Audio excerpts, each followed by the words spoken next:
Good evening. Call the special council meeting of October 28th, 2024 to order at 6 p.m. Are there disclosures of pecuniary interest? Deputy Mayor Wilson, please. Thank you, Mayor. Through you. I'm declaring a conflict of interest on agenda item number 7, which is staff report T02124, 2025 community grants. There is a request from United Way Oxford, which is my employer, so I will excuse myself for that conversation. Excellent, thank you. Is there further disclosures of pecuniary interest? Seeing none. That leads us directly into Committee of Adjustment to hear items on there. So I will call upon Councillor Hughes to go into Committee of Adjustment, please. Thank you, Mayor. Moved by myself, Councillor Hughes, seconded by Councillor Hallerue, that the Council of the Corporation of the Town of Ingersoll go into Committee of Adjustment meeting to consider the following minor variance application.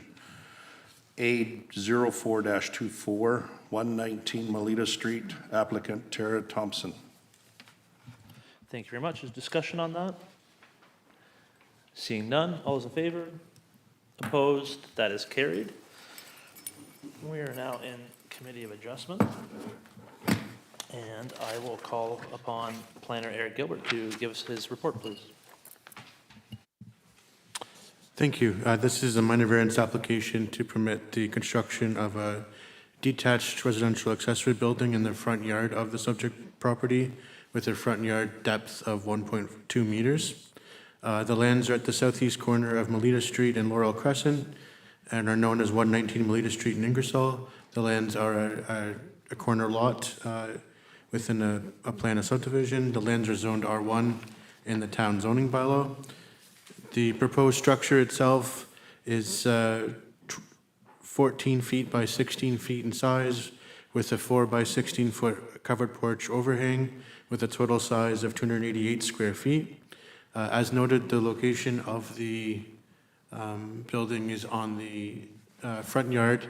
In this case, as the property is a corner lot, the zoning bylaw actually defines the front lot line as the lot line abutting Laurel Street, not Melita Street. The zoning bylaw prohibits accessory buildings within the front yard or the exterior side yard. In this case, the dwellings along Laurel and also the dwellings on Melita have a fairly consistent front yard depth of 7.5 meters. In this case, the proposed depth is 1.2 meters. So the planning staff are concerned that the building will essentially stick out quite significantly when compared to the overall streetscape.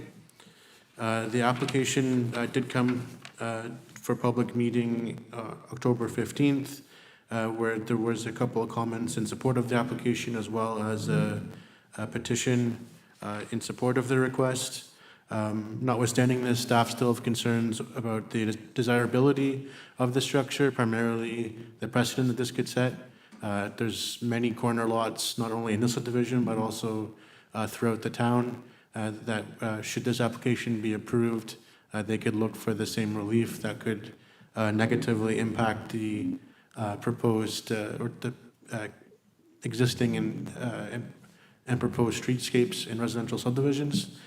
As well, planning staff are of the opinion that there's no reason why the structure couldn't be located in the rear yard, which would be permitted with access from Melita Street or through an interior side yard.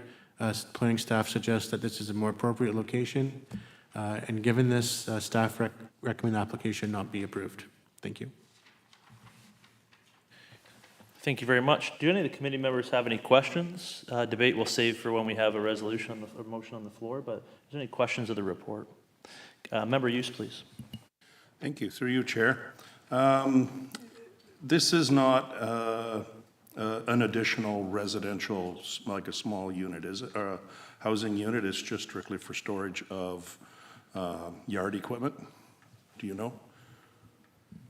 Through Mr. Mayor, to the question, it's proposed to be used for personal storage. It's not an ARU.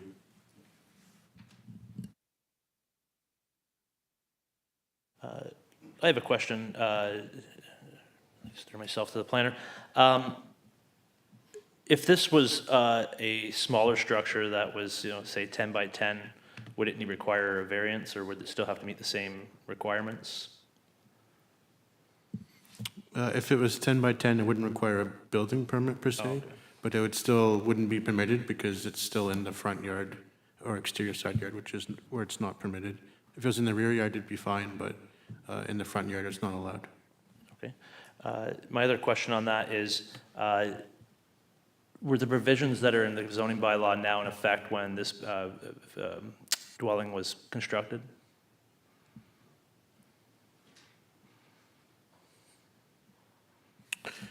I don't have the exact answer to that. According to assessment records, the dwelling was constructed in 1978.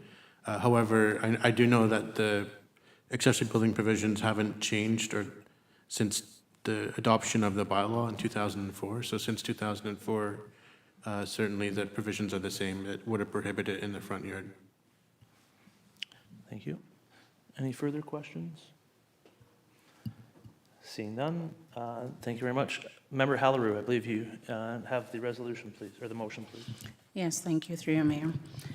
I just wanted to comment that because it's for me perceived by the residents, I feel like this is more structural, by the book. And because I feel like this unique property tends to look like a different, on paper, it's something different, and for the site, it's something different. And I want to say that the Town of Ingersoll Committee of Adjustment will seek to approve application file A04-24 submitted by Terra Thompson for lands described as Lot 103, Plan M45, being municipally known as 119 Melita Street in the Town of Ingersoll as it relates to relief from the Table 5.114, Regulations for Accessory Use, to permit the construction of a detached residential accessory building in the front yard of the subject lands with a front yard setback of 1.2 meters, which is 3.9 feet. I think that sounds fair, as the proposed variance is considered to be a minor variance from the provisions of the Town of Ingersoll zoning bylaw 04-4160, as it will facilitate a type of development contemplated by the R1 zone, being a residential accessory building that is within the maximum size allowance for subject lands, and is also desirable for the appropriate development of use of the land, as it will provide the applicant a location for additional storage and will be located outside of the required site triangle. In keeping with the general intent and purpose of the Town of Ingersoll zoning bylaw number 04-4160, as it will be compatible with surrounding residential land uses, and in keeping with the general intent and purpose of the official plan of the Oxford County, as subject lands will continue to be utilized for low-density residential purposes. And that is in no way disrespectful to your decision. We just really feel like sometimes we need to use discretion as well, and hopefully. Two things. One, there's just, if we could have added to that the Town of Ingersoll Committee of Adjustment received planning report CP 2024343 as information. Is the mover good for that? And the seconder, member Van Kooten Boston's, are you still willing to second that motion? Yes. Excellent. Member Halleru, as the mover of that motion, would you like to speak to it? Would you like to speak to the motion any further? No. Okay. Member Van Kooten Boston as the seconder, would you like to speak to it? Would any member of the Committee of Adjustment like to speak to the motion on the floor?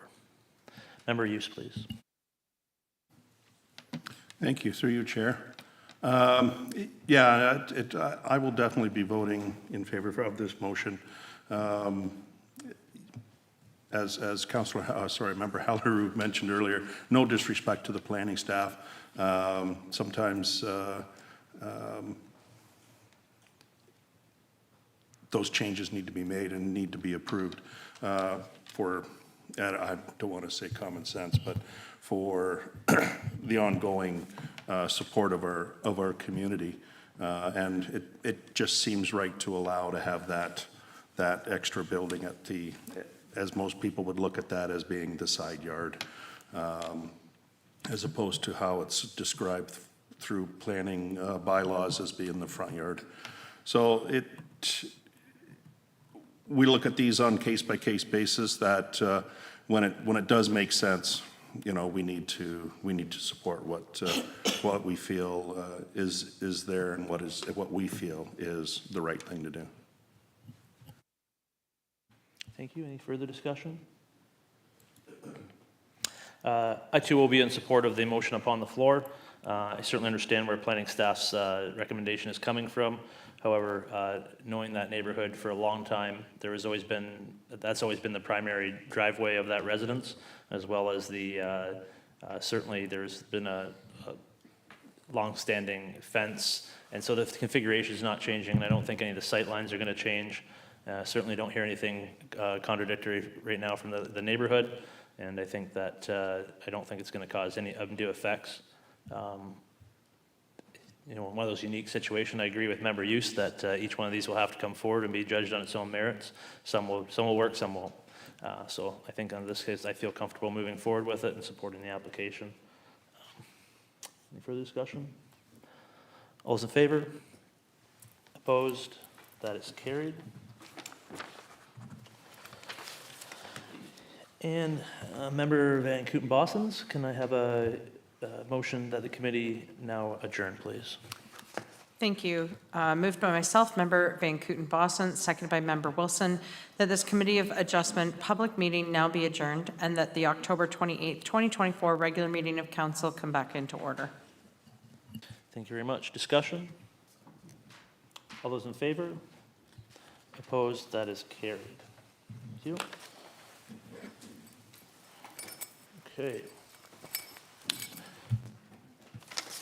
We are now back as town council, and we will now move on to special staff reports. The first one is fence variance for Thompson, 119 Melita Street, and usually I turn it over to the CAO, but they're not here tonight, so I'll turn it right over to our CBO, Mr. Donnelly, please.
Height of the proposed fence is to be no less than 5 feet and no more than 7 feet as proposed.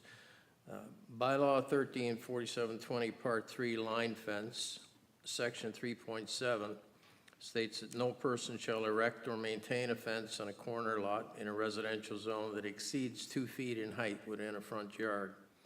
The intent of this section is to provide road safety as it relates to triangular street and driveway visibility. It is the further intent of this section to provide for general streetscape visibility and continuity of street and neighborhood design and aesthetics. There are a high number of similar corner lots in the town, and there is a high potential here of establishing potential precedent for future applications.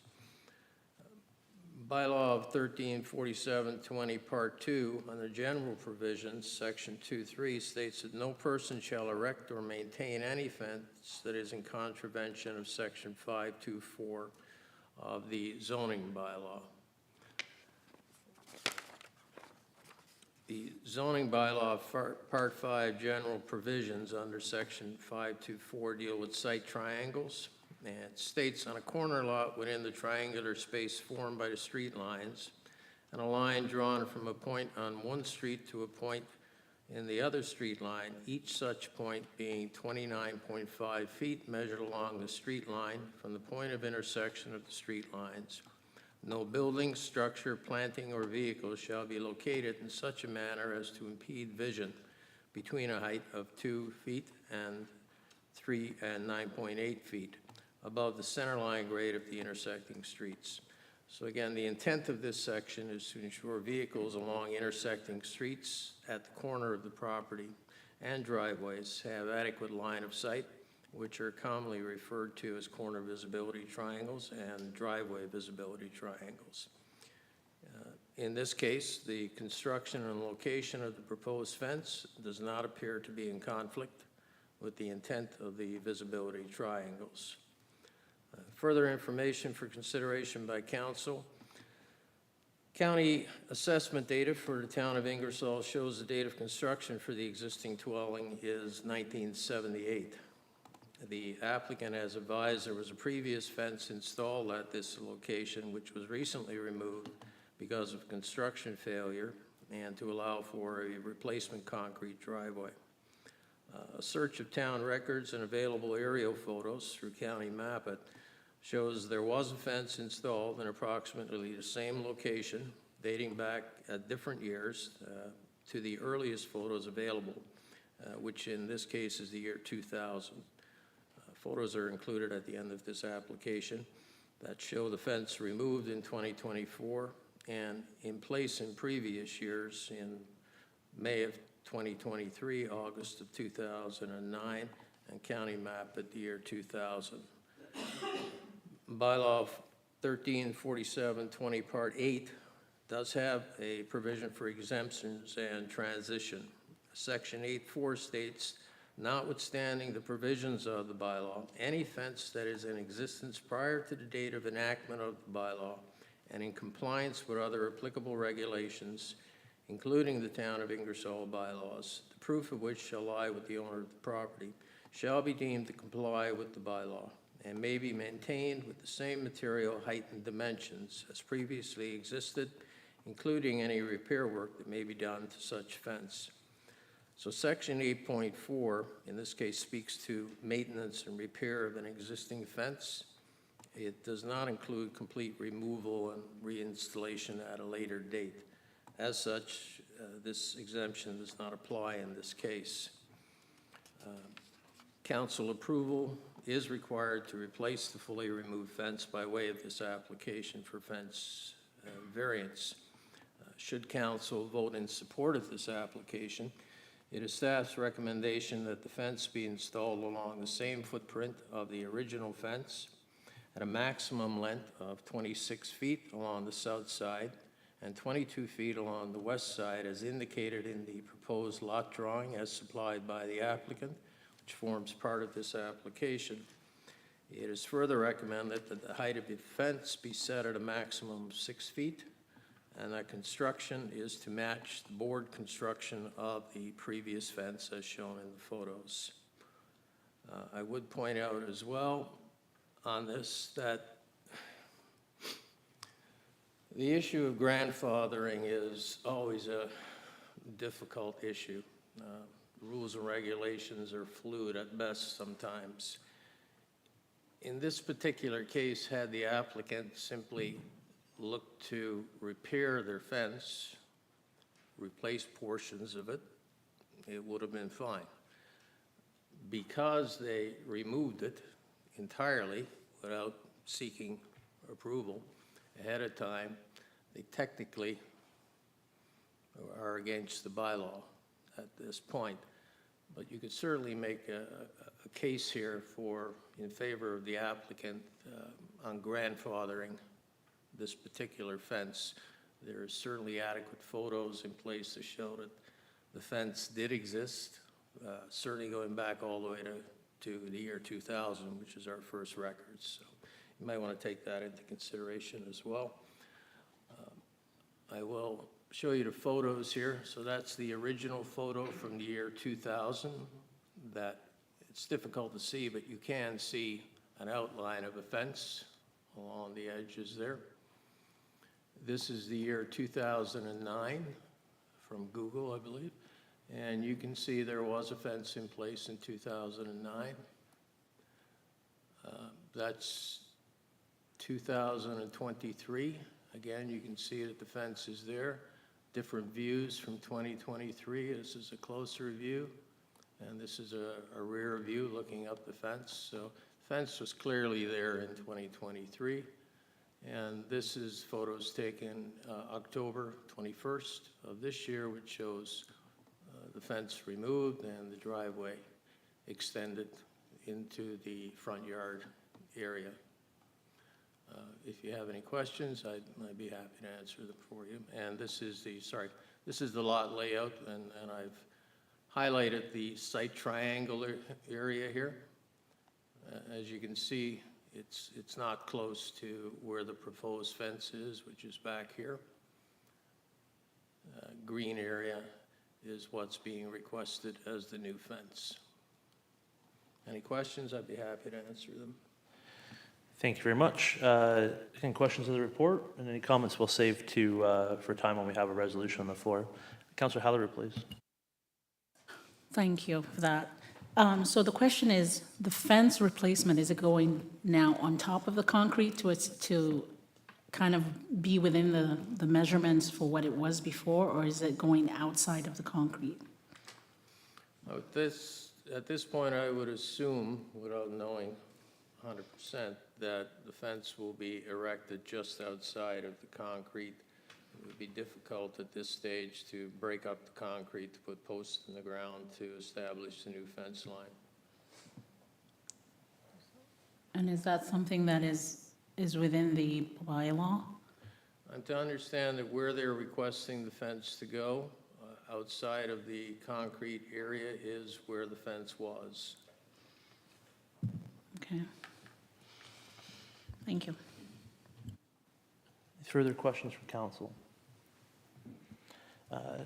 Everyone, sir, and regarding, just want to provide some clarity to people thinking about who have a fence, who want to do maintenance on it. My understanding is that the problem is that they took the fence out to replace it. What's the time frame that's allowed before it becomes like legal non-conforming?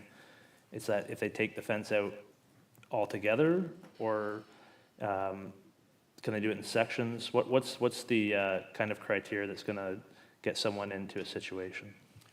So there's nothing that you can cite as precedent where you can say something has been before the courts and ruled upon when it comes to fences, right?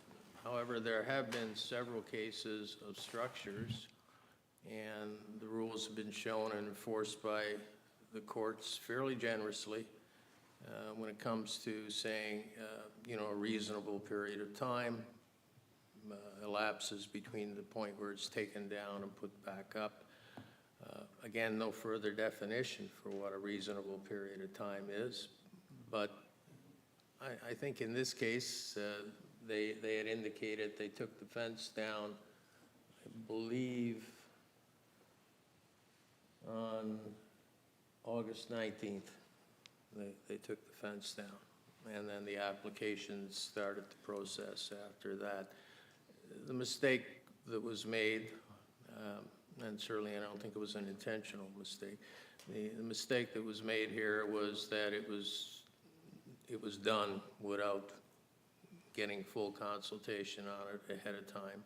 Had we looked at the fence originally and we looked at it and said, yes, the construction is faulty, and the owner has indicated that there were sections of the fence posts were rotted and needed to come out for safety reasons. So we probably would have looked at it on the basis of the fence was already there, and we're simply giving permission to do what's necessary to repair it.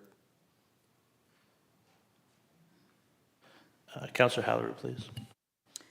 So is this safe to say, for the benefit of everyone, that just to have that permission would have avoided any of this, just to reach out to the town and take permission before you take down a fence, before you start to fix a fence, even in parts, just to let the town know and to have us take a look at it? Yeah, certainly for any type of complete removal. A complete removal. Structure of any type, fence, Anything that predates the current bylaw that is not in conformance with the current bylaw, Okay. the recommendation is certainly to seek approval ahead of time before you go ahead and do anything. Okay. I think the key word is complete removal here, just so that people are aware when it has to be. Complete removal is the key to this. Yes. All right, thank you. Councilor Hughes, please. Thank you. One of the other issues is, and I've heard it a lot in the neighborhood, in my neighborhood, over the past few years, is a lot of people don't realize we have a fence bylaw. They don't know there's maximum heights, minimum heights, location, other than they've had, a lot of people have done fence replacements over the past number of years, especially with COVID. I know the construction guys were quite busy replacing fences, which usually out and in within a couple of days. But there has been some new fencing put up, and again, it's one of those things that even some of the contractors have no idea we have a fence bylaw here in Ingersoll.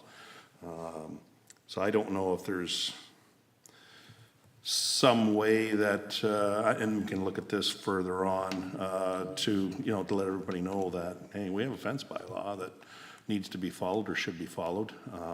Might be something that the communication department can look at promoting out there, especially in the spring when a lot of people get the ideas of replacing fences or putting fences up. So, which is, another, if you want to say, shortfall of this whole situation as well. So, yeah, if anybody is listening on YouTube, definitely spread the word. We do have a fence bylaw that needs to be followed, and reach out to the town. Reach out to the town and ask questions. Would add to that as well, if anyone is listening, one of the most important things to address for a fence is the location of the fence. I always advise anyone who calls, don't assume you know where the property line is. Speak to your neighbor, do things in consultation with the neighbor. If you are in doubt as to where the property line is in any way, reach out to a surveyor and have it confirmed. Excellent. Any further questions? Seeing none, Deputy Mayor Wilson, please. Thank you. Moved by myself, seconded by Councillor Bowman, that the Council of the Corporation of the Town of Ingersoll receive report B-010-24 as information, and that Council approve the replacement of the fence at 119 Melita Street, conditional that it be replaced along the same footprint of the original fence at a maximum length of 26 feet along the south side and 22 feet along the west side, as indicated in the proposed lot drawing as supplied by the applicant, and that the height of the fence be set at a maximum of 6 feet, and fence construction is to match the board construction of the previous fence, and further that council directs that the approval is predicated on the legal non-conforming status of the fence. Thank you. Discussion? None. All those in favor? Opposed? That is carried. Thank you. And we will now move to staff report number 2, which is the updated 2024 compensation review for elected officials. And I'll turn that over to our deputy clerk. Welcome. Thank you. Through the mayor to council, as council is aware, member remuneration was reviewed as part of the 2024 townwide compensation review. When first presented at the August regular meeting, council directed that the comparator group be refined and that updated numbers be brought back for consideration at a future meeting of council. This report presents those updated numbers with the following municipalities removed from the comparator group: Brant, Norfolk, and Stratford. With the removal of these comparators, the role of mayor and deputy mayor fall within the targeted 60th percentile range. However, the role of councillor falls below the targeted 60th percentile. Staff are seeking direction on how council would like to proceed on the proposed compensation rates. If council wishes to remain competitive with the comparator municipalities, it is recommended that the role of councillor be brought up to the 60th percentile range. Council may wish to consider increasing this range effective for the next term of council, implement immediately, or undertake a gradual increase over the course of a number of years. Speaking from the clerk's perspective, it is important to ensure that we remain competitive and that all elected officials receive a fair rate of pay so as to not create unintended obstacles for participation in municipal government. If there are any questions about the report, staff would be happy to answer those now. Certainly think Councillor Bowman would probably like to prefer some discussion to get some direction before proceeding, but so I will open the floor to any questions of the report, and then if we can get going on some discussion prior to a motion so that Councillor Bowman can fulfill his task. So the floor is open. Anybody like to? May I ask the first question? Mr. Absolutely, Mayor? Councillor Bowman. So, just for clarification, we have the current rate on this chart, we have the August proposed rate, and the refined competitors. That's the average of the two, and that's what is being suggested based on the communities that were surveyed, correct? I think the treasurer can answer that. I will try to answer that. I don't, so to my understanding, the rate that is proposed in this report has been refined, so that new rate reflects the 60th percentile, but excluding the three municipalities, Stratford, like the three larger municipalities. So it's not an average, it's like on a new rate, I guess, based on more comprised comparator group, a smaller comparator group. I think that somewhat answers the question. I just wanted to make sure that the refined comparators is the rate that's been the one that's within that range, not the August proposal, which we did not really like because it had bigger comparators in there, but the refined comparators rate is the one based off of the smaller communities. Yes, that's correct.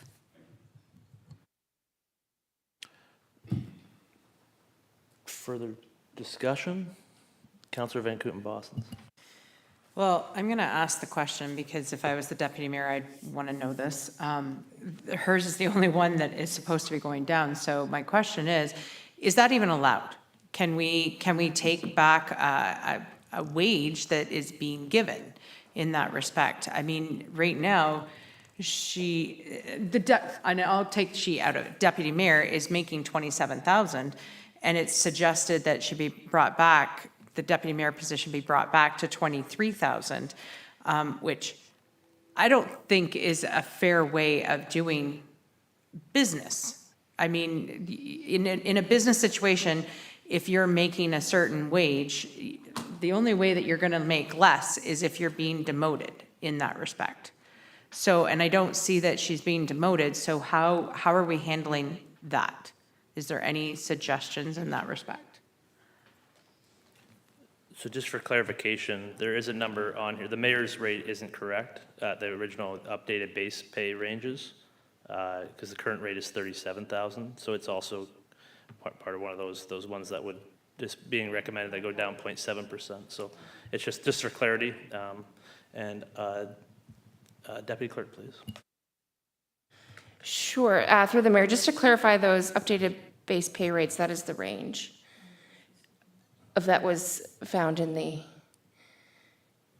and then as far as the deputy mayor's rate, I think what the report is saying is that it does fall within this 60th percentile, so the suggestion would be that it is already there,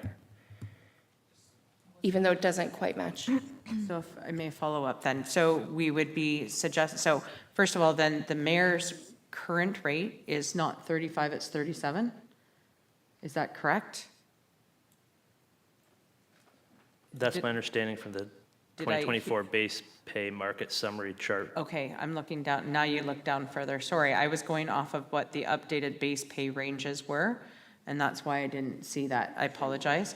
Okay, so mayor's is actually at 37, so mayor would also, under the refined comparators, would be going down as well. So we would look at leaving both of those positions at their current, and it would just be counselor then that would be looking at moving upwards. Absolutely. Okay, thank you. I apologize, I missed that within the report then. Thank you. Further discussion? Councillor Hughes?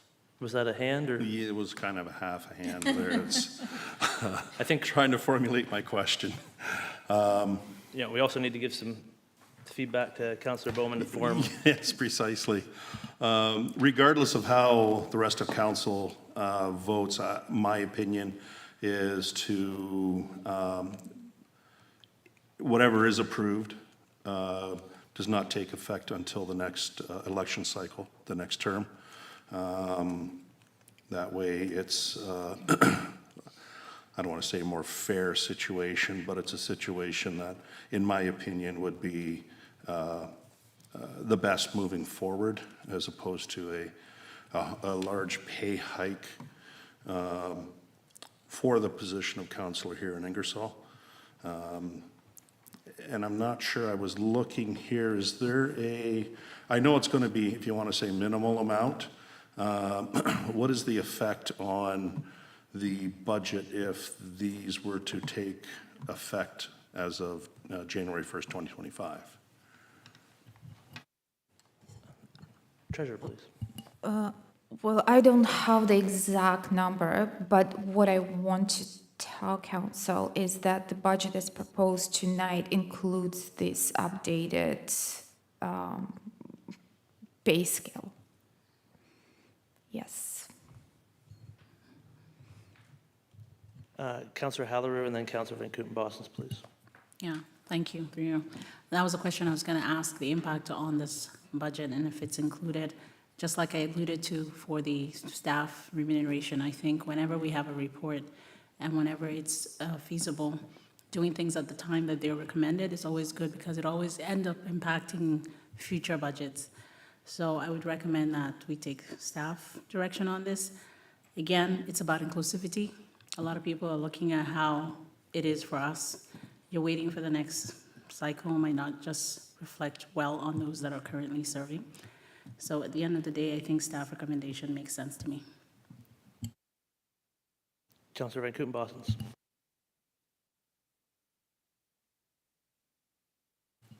Any further? Councillor Hughes? Back to the treasurer. So that's in the budget is the full amount of the increase, not a stepped? It is the full amount of increase for this first round of budget. We included the full amount of increase. All right, thank you. Councillor Bowman? How's it going? Mr. Mayor, I guess for clarification, again, just asking the question to double check. Mayor and deputy mayors are already above the refined comparators, so they would not be changing. All we're really dealing with tonight is the councillor's compensation. That's how I understood it as well. And that's the way I'm understanding it. I just wanted to have you clarify that for me. So I guess the only question I have, Mr. Mayor, is it's been talked about increasing this and bringing it up to the 63rd percentile, but the implementation effective January the 1st, 2024. I heard Councillor Hughes mention the next term of council. We've heard Irina say, our treasurer, say that it's already in the budget. Can I get some thoughts on council's implementation date? See Councillor Van Kooten-Bosens sort of laughing. Councillor Halleru, please. I think we're dealing with the 2025 budget right now, correct? That's correct. 25, starting January. So I would recommend that maybe it goes along with the budget that she's proposing. Thank you, Councillor Halleru. That was going to be my suggestion, but I wanted to get at least one other person in line with that. Van Kooten-Bosens. Yeah, you know where I've always stood, and that is that we don't move our rates like that. However, when we look at it, if we don't do the remuneration and move it up, when it becomes the next term of council, it will be even more than 30% that it would be looking at going up.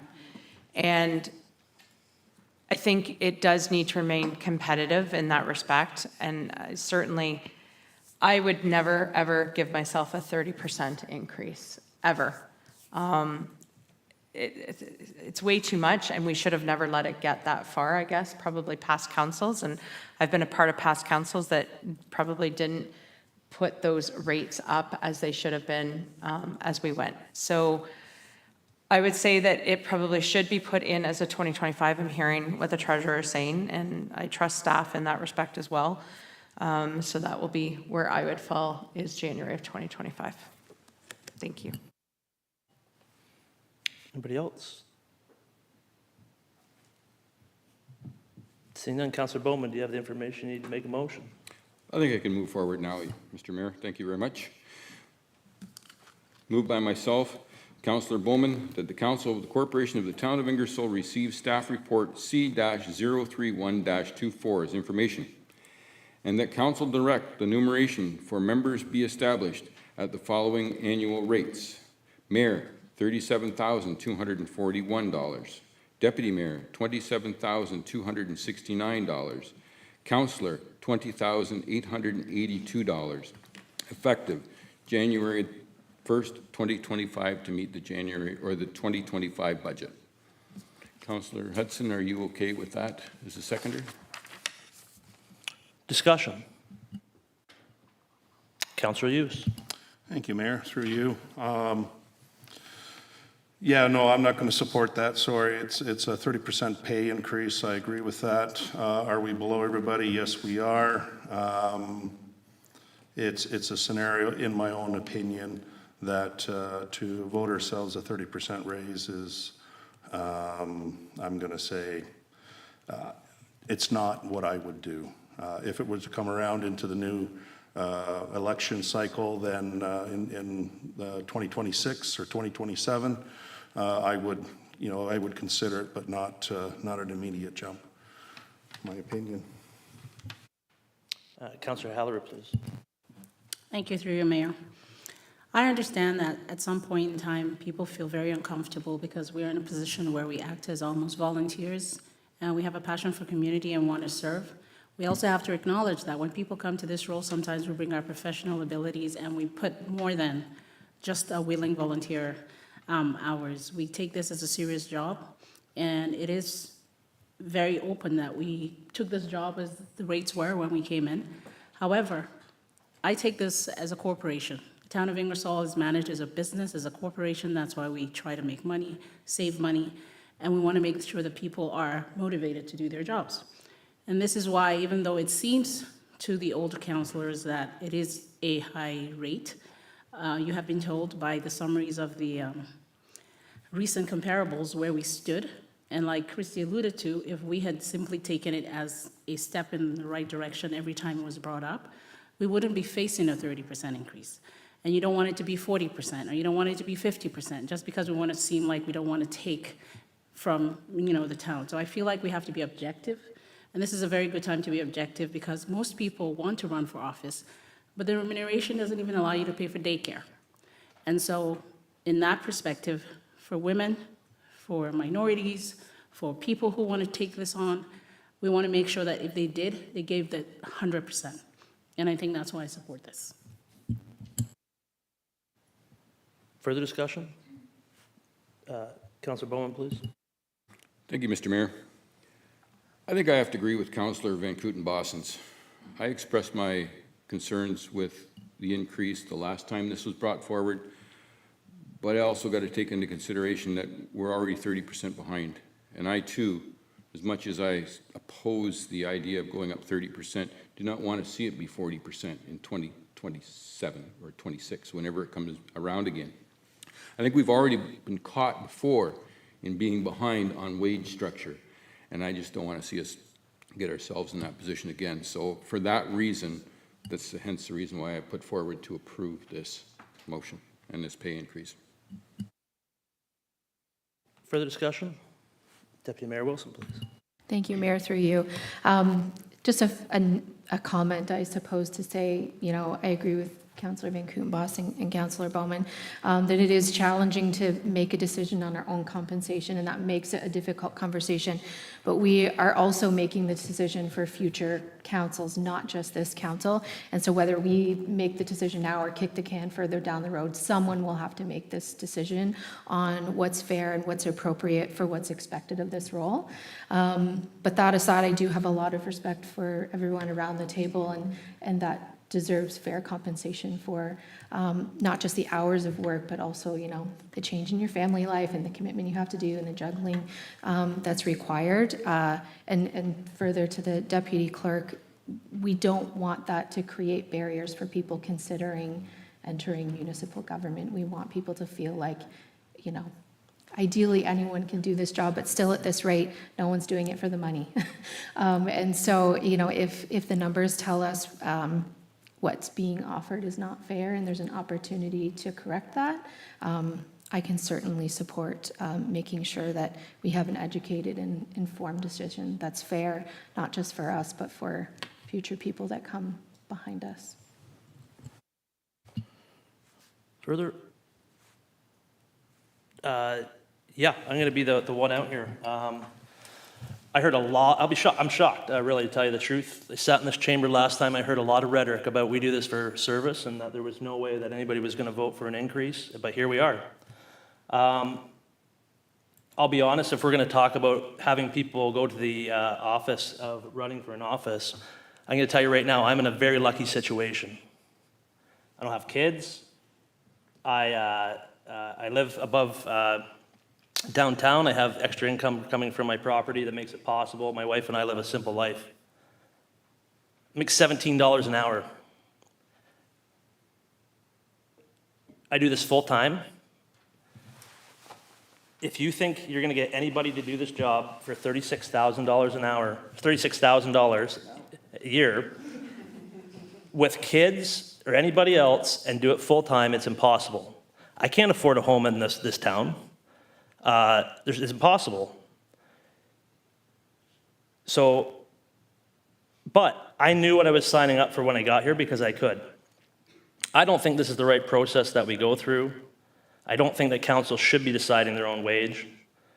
I don't think it's fair to the public. I don't think it's fair to council to put that on council's shoulders. This is why we're in the situation that we're in. If you look at the comparators, I'm gonna look at the comparators that we have now, and this is why I don't even believe in using comparators, because you can't get a set that's realistic, that's direct comparison, because Ingersoll is different from Woodstock, as it is from Central Elgin, as it is from Elmer. Everyone has a different responsibility levels at those. And so therefore, I don't feel comfortable with making a decision on this. I would rather have us form an independent committee that would look at the job responsibilities for it and put a fair wage on those positions of what that job titles look like, just as they would for any job within the municipality. I agree with Deputy Mayor Wilson and Councillor Halleru that we want people to be able to feel like they can serve. But it's hard for me to say that that's something that they would do. That I know right now that that's our mayor rate is not fair to anybody looking to serve besides someone who's retired or someone like that in my case. So I walk out of here tomorrow and I get hit by a car. Deputy Mayor Wilson has to take over. She has 2 kids. She has a full-time job. It's impossible. It'd be impossible for her to fill this role full-time. And make it work. Like it's just not possible. When it comes to the council role, I'll speak from the heart. I've done both. I've done the mayor role and I've done councilor role. There's a huge difference in responsibility levels from one to the next. It's just like I had a business. I wanted to run that 3 days a week. It's not possible. It's just not. So to me, if we're going to go to $20,000 and the difference is $16,000. Like that doesn't work. You know, there's a difference in responsibility levels here. I think that if anything, if we're going to go for the 60th percentile and go for it, I agree with Councillor Hughes that it should apply to the next term of council, because that's the only way I think that this council can make an objective decision you can't take it out of your mind. Like, that's just, to me, you got to make sure for the next decision, and that's where I'll leave it. But I'm not in favor right now. Councillor Halleru and Councillor Van Kooten-Bosens. So, through you, Mayor, if I understand you correctly, you're also alluding to the fact that your pay is definitely not sustainable for this role, because there are sentiments that show that someone with kids couldn't do this job. However, you're doing it at that level where you're getting 36, the mayor's getting 27, and the rest of us are getting about $1,000 a month. If we want to be human, you have to understand that whatever you're doing right now is nothing compared to what we are doing right now. We're doing this out of the service of our hearts, out of the passion and the volunteerism that comes with it. But there is remuneration and there is staff. We hear here how we trust staff. We recommend for staff to do this and this for us. But in this case, we want to sit here and almost be hypocritical, because at the end of the day, we want a review. We want staff to be advising us on what we should do. But then here we're going to use our discretion again to say you don't feel comfortable with staff recommendation because you have something to do with it. In this situation, you and the deputy mayor are not even affected. But you're going to sit here and fight for your situation being not even enough, where some of us are doing it happily with the little that we have, and you're not willing to understand and see that and back it up? That's what I'm hearing. 100%, and I'll tell you why. Because this is the second reiteration that we have here. That we all said last time that we were not comfortable with what was being presented, and I'm still saying I'm not comfortable being presented because I don't think it accurately represents the situation as it should be. Yeah, and I understand that. The first time, the comparables were actually wrong because they compared us to big municipalities and small municipalities. Now they've gone and they've compared us to similar municipalities. And you're saying that you still don't agree with that. You're never going to agree with anything they bring forward then, because they've done the both extreme for you. We've asked for something and they've given us a good deal, and it's not acceptable, because if this were to come back and recommend that you were actually higher, it would be a huge impact to the budget. But they've done their due diligence, and they're taking a step to catch us up first. And then next year, it won't be that much. And that's kind of what we're saying here. For us to sit here and make it seem to the public like we're taking a grab or this has happened council over council over council across the country, because so many people have been uncomfortable in giving themselves a raise. But it's not you're giving a raise, you're giving the seat a raise. Understand and separate yourselves so that we take out this sensitivity that we know that the community has towards this, and just be fair to your position, because it's not just about you, it's about the future. So for you to sit here and say you don't accept, for those of us that have been struggling on $1,000 a month to come to council, and we're happy to do it. We have full-time jobs, we have families, yes, but just make it seem fair so that we're here to fully do this job happily. There's a lot of stress in doing this job, and you know it. You chose to do it, and you accept to do it, and we chose to do it, and we accept to do it. But if there's a chance that we allow staff to have reviews and accept it, and we have council remuneration be reviewed, then we should accept it. I don't know why it's so hard for you to remove yourself from it. I will respond to that in saying that I am 100% consistent in my views on this. There was a report that said I should get a huge raise, and I said, I don't think that's right.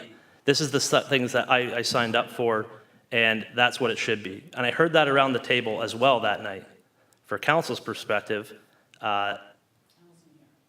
And now I'm hearing something different, and I still agree with the first statement that was, this is what we signed up for. We knew the compensation were there. I think that if it is need to be reviewed, it needs to be put on to the next term of council. And I don't believe that after seeing two goes at it, I don't think that the criteria being used is accurate to definition, to define what the role of council and what the pay should be. Because I can see issues in it where it's not accurate to what's being presented as the role. And it's got nothing to do with staff. It's got nothing to do with the report. The numbers are what the numbers are. It is what's being included to be comparison that I have a problem with. As you stated, you want people to be able to do this job, and that's every job at this table. And I think that seeing how it's not changing for the deputy mayor and I I think we're the most objective of this, and I think we should have just as much say in it. I'm not supportive, it's not that I'm against anybody at this table whatsoever of getting fair compensation. It's just that I don't believe that this is an accurate representation of what that looks like. And if it is, then do it next term so that everybody's off the, there's nothing in the public to say, hey, anybody did this because you benefit from it. I agree 100% with Councillor Hughes. We can make those decisions. I don't think this is the right criteria. I'd like to see something else. I think a whole review, because again, this council and every other council never kept up with where that should be.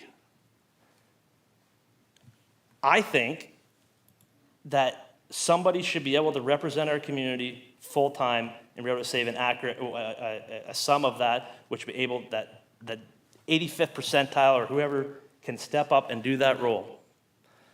And then I believe that a person should receive enough to be counselor to be able to fulfill their role in the time that they need to do that. Last month, it was $21,000. That was too much for counselors. Now it's $20,000. That seems to be fine. Where's the magic number there that was different? You know what I mean? Like, what's the accurate time that needs to be compensated for? I don't know. I just don't feel comfortable with this because I don't think the markets, that information's in there, right? That's it. Yes, please. So I like what you said towards the end there. The review for the first one had increases for both you and the deputy mayor. They're catching us up so that we have a 4-year, multi-year budget, right? If next year there's a review that requires that you and the deputy mayor get an increase, then it doesn't affect the budget the way it would do for all of us to get the increase. I think if we look at the way staff is working on a multi-year budget and on a review basis like they did for staff and they're doing for us, I think it's only fair to let their process go through smoothly, because when we start to bring our sentiments in, we can disrupt the whole cycle. At the end of the day, you're going to impact the budget, whether it's now or tomorrow. You're going to impact the budget because you are going to get reviewed and your rate is going to go up. But at the end of the day, accepting it as staff recommendation and giving it a pass has nothing to do with you wanting more. It just has to do with your position, and based on the average of what everybody is. We're just still trying to work with both, making sure it's fair and making sure it's budget, friendly. So if you're saying nothing now, and then next year you and deputy mayor's increases could actually be just half of what our overall increase is. So they're trying to do their job and just saying let them, and not really feel so personal about it, because next time it will be both of you that will be reviewed. Once again, I'm not taking anything personally. I'm saying that I don't believe that we should receive as council, during this term, we should not change the compensation by anybody's majorly until the next term of council comes in. So it would not affect the 2027 budget. It would be then. So it's not next year. And in fact, it will affect the budget because you can decrease the budget as well. So it's not about, it's 100% saying objectively, like, we think that council's not compensated correctly. We decided to do this year. We decided to have the market review, but it will not take effect till a new council takes over. That's it. That's as much as I can explain it. Deputy Mayor Wilson, Vote please. anyway, so. Thank you, Mayor, through you. I think the challenge for me in trying not to take it personally is I'm also going to be voting on something that won't affect me. So it's challenging to decide where to land. But I recognize your comments around, raising the base pay for councillor, and so now the difference between councillor and mayor has shrunk. Despite the fact that the mayor has the most responsibility, the most hours, the most expectation. And so, even if it didn't take effect until the next term of council, because perhaps that's what the mayor said he's more comfortable with, maybe it is worth a conversation around the base mayor rate. I know there was not much of a change in here, probably because of our conversation last time. But I certainly hear what the mayor is saying, that it's a major commitment and it's a unique circumstance that makes it possible to do that role, and that's not necessarily what we're striving for. But I'm not sure how we take Mayor Petrie's feedback into, what would a job description look like and that kind of thing. If we kind of tried to compare this to a private role, we'd be significantly under what it would probably recommend the value of this role is. So I have no idea what that would look like, but I am curious how we can find some sort of comparator that doesn't necessarily rely on other councils that also didn't bring their compensation up along the way. So maybe I'm not sure if staff have put any thought into what a different process would look like, but I'm certainly curious, especially given Mayor Petrie's comments, what it would look like to be able to understand what fair compensation looks like for that role. And certainly, that's not on the table tonight, but I think that's something that councilors can have a conversation with in the future and talk about, what are they, I think everybody has the best intentions around here of wanting, we've talked about wanting people to run for this position, run for positions around the table and what that looks like and what's accurate. But the question tonight on the table is what it is, and I would, encourage those conversations outside. Councillor Van Kouten-Bosson. So I'm hearing everything, and so this has been the problem for me for 18 years, is that you can say, let's put it off to the next term of council, but what if you're on that term of council? And who's still making that decision? It's still council that's making that decision. So what I heard tonight from you, Mayor Petrie, was that we need to look at a different, and I totally agree. There's got to be a different way.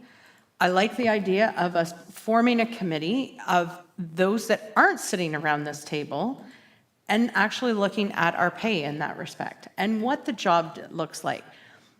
But that's not what's on the table tonight. But I agree that that's something that we should do, and maybe it's another portion of an emotion, an amendment, or whatever the case might be, that we do look at that. But what's on the table tonight is that, and I've always maintained that I would never, ever vote for a 30% increase. But at the same time, if we don't start someplace, we're never going to get there. And people aren't going to be able to afford to be at this table. And that's not fair either. We need to be looking at it. So at this point, I'm still going to stick with my January 1st, 2025, even though for 18 years I have been against it. But if we don't start someplace, and if I don't get voted back in, I don't get voted back in. I don't really care. At this point in time, we have to start someplace.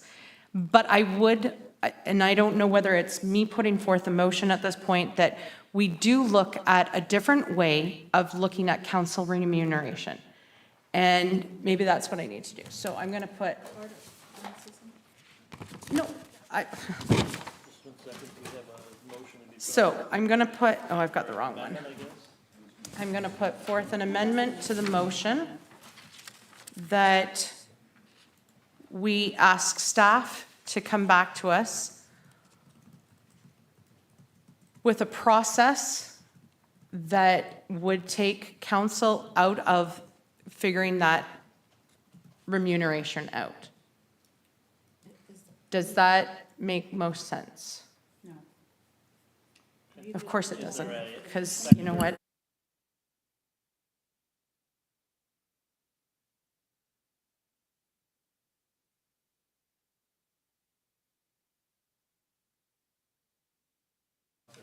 Councillor Halleru, please. I don't know if this has ever been done before. Part of the job of council is to be responsible for oversight on everything, including remuneration for the corporation. So to take yourselves out of that because you don't want to do the hard job, to me, is not part of why we were elected in the first place. We should be accountable to the decisions we make, and if part of it is making sure that we have a decision, we stand by it, and we can explain it like you beautifully said. You didn't do this for 18 years, now it's caught up to us, and we have to fix it, and now it's hard to fix it.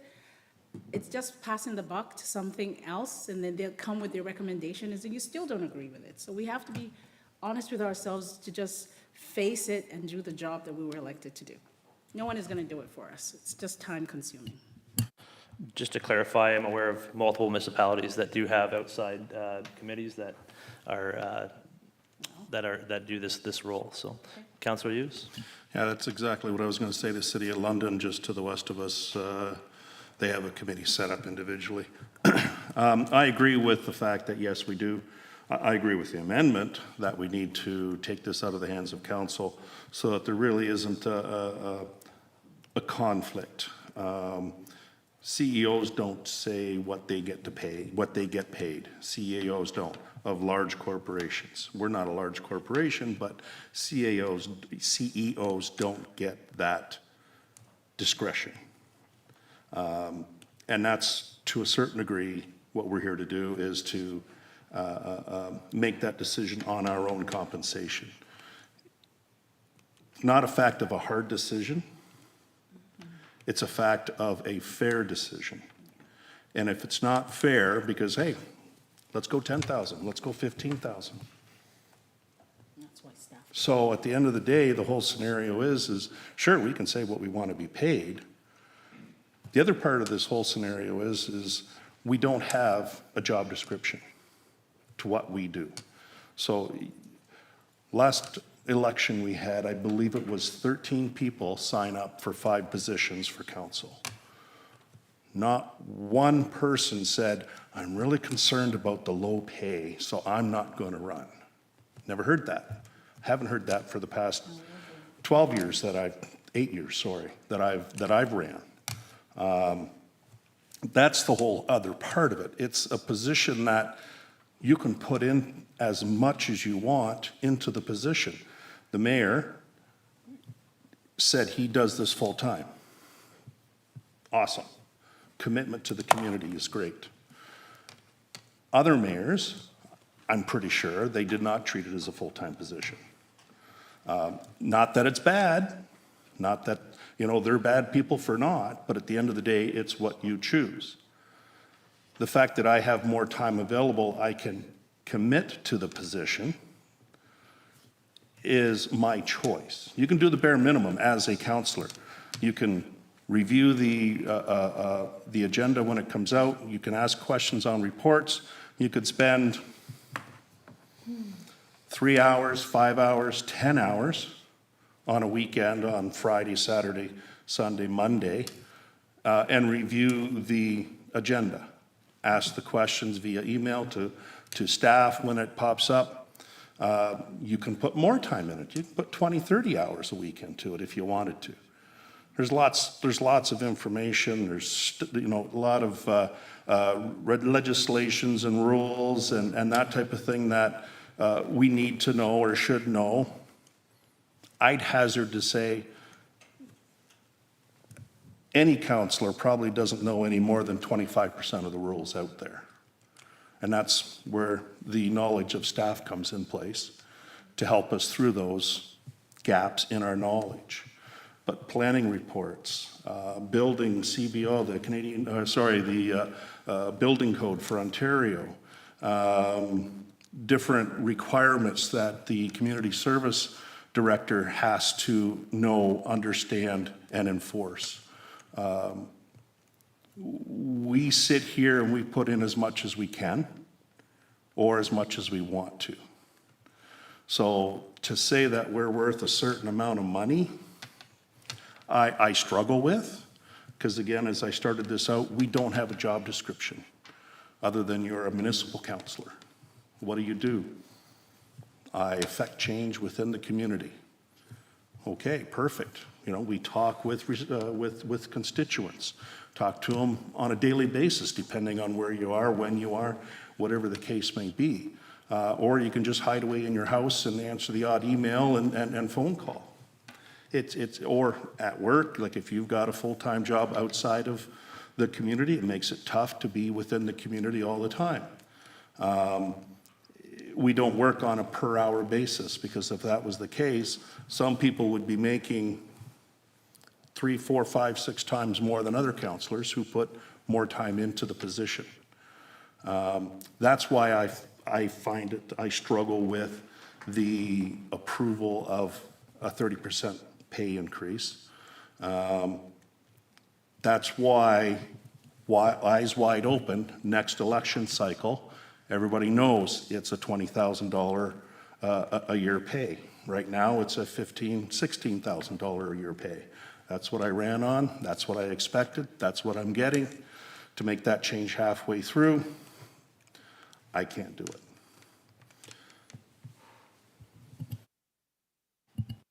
Councillor Bowman, please. Thank you, Mr. Mayor. Sort of maybe interesting for me to comment on a motion that I put forward, but we've already had to look at this once. We were asked for information to come back. We had to put this on the table.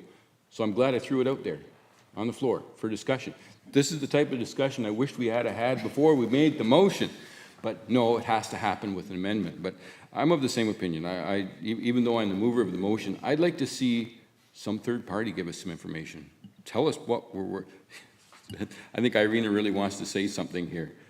Well, I just want to confirm that the report was produced by a third independent party. It's not 5 or 6 people, but it's a consultant who specializes in this type of reports.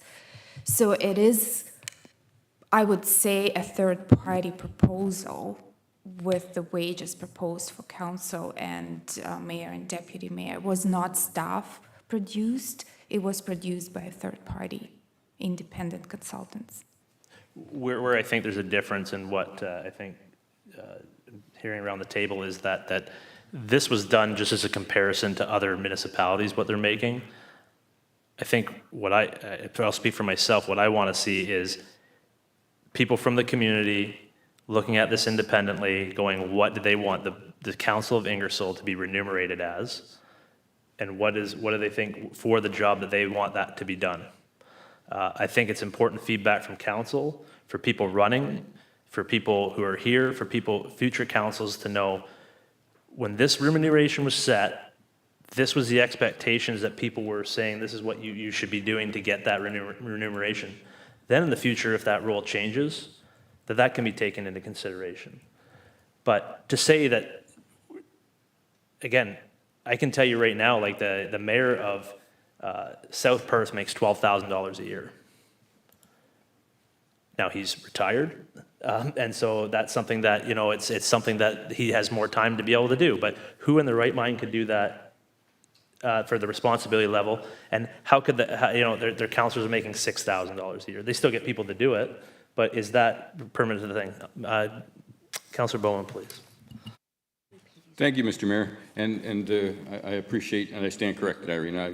I know it was another group that was doing it, but anyway, having said that, I think I have to continue what I was starting to say, and that's I feel more comfortable with the next term of council. Then, as Councillor Hughes said, we come into this expecting this compensation.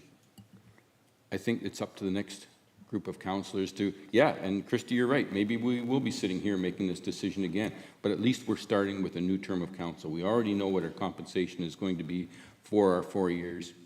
Yes, it still sets us behind, but again, it's something that if we put it off tonight, if this amendment is approved, we have to, the council of the day has to deal with it at the next start of the next council term, because we are getting behind. So I think if we have a committee that can take a look at it independently, outside of what we've seen tonight, so be it. Give us a job description and let us know what we're worth. Okay. So just for point of clarification, is a mover allowed to speak against their own motion?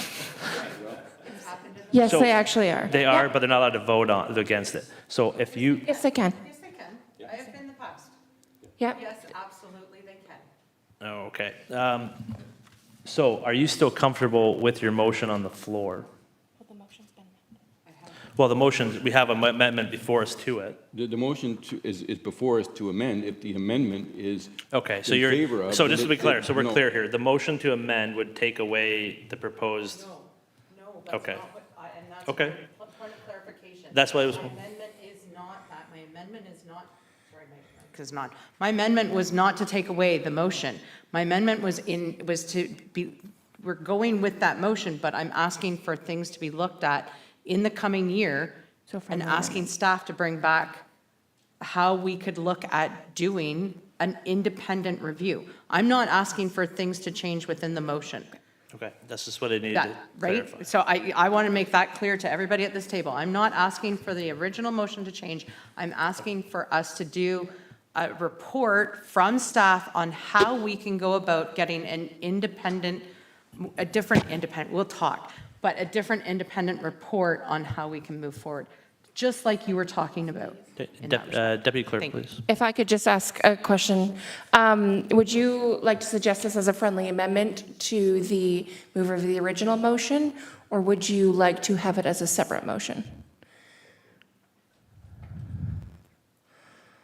Either way, it would get voted on. Correct.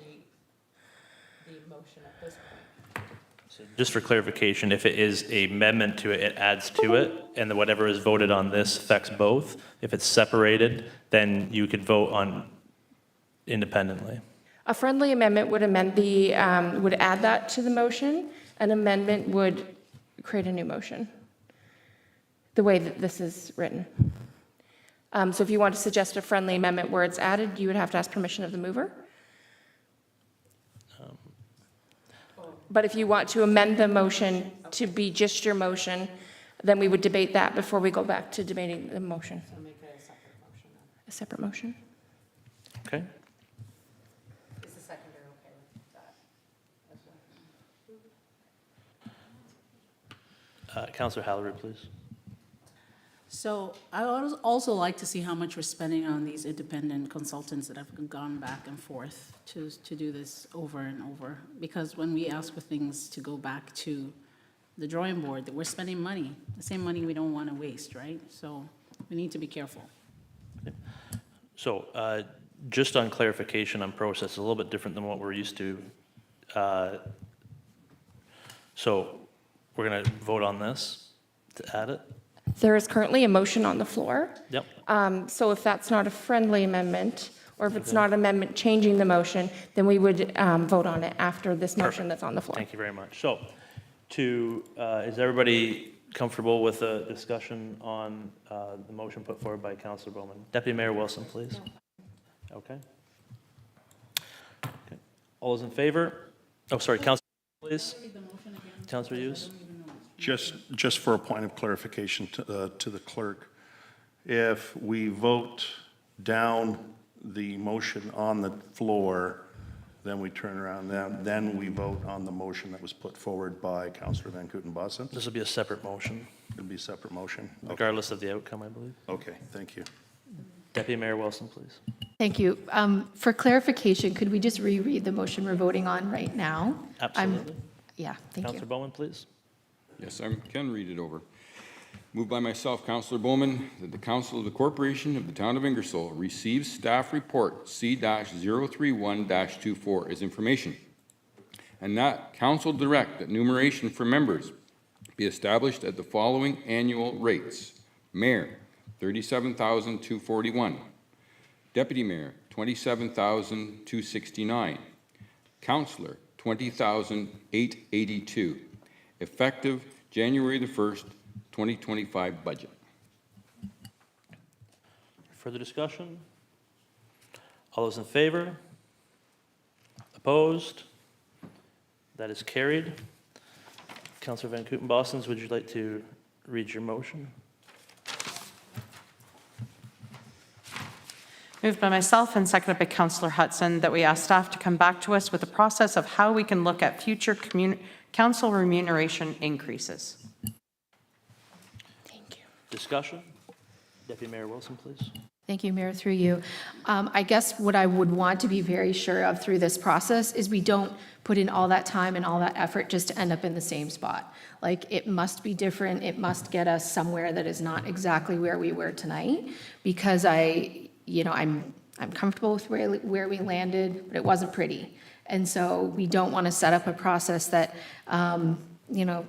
is just a different third-party process that nobody likes.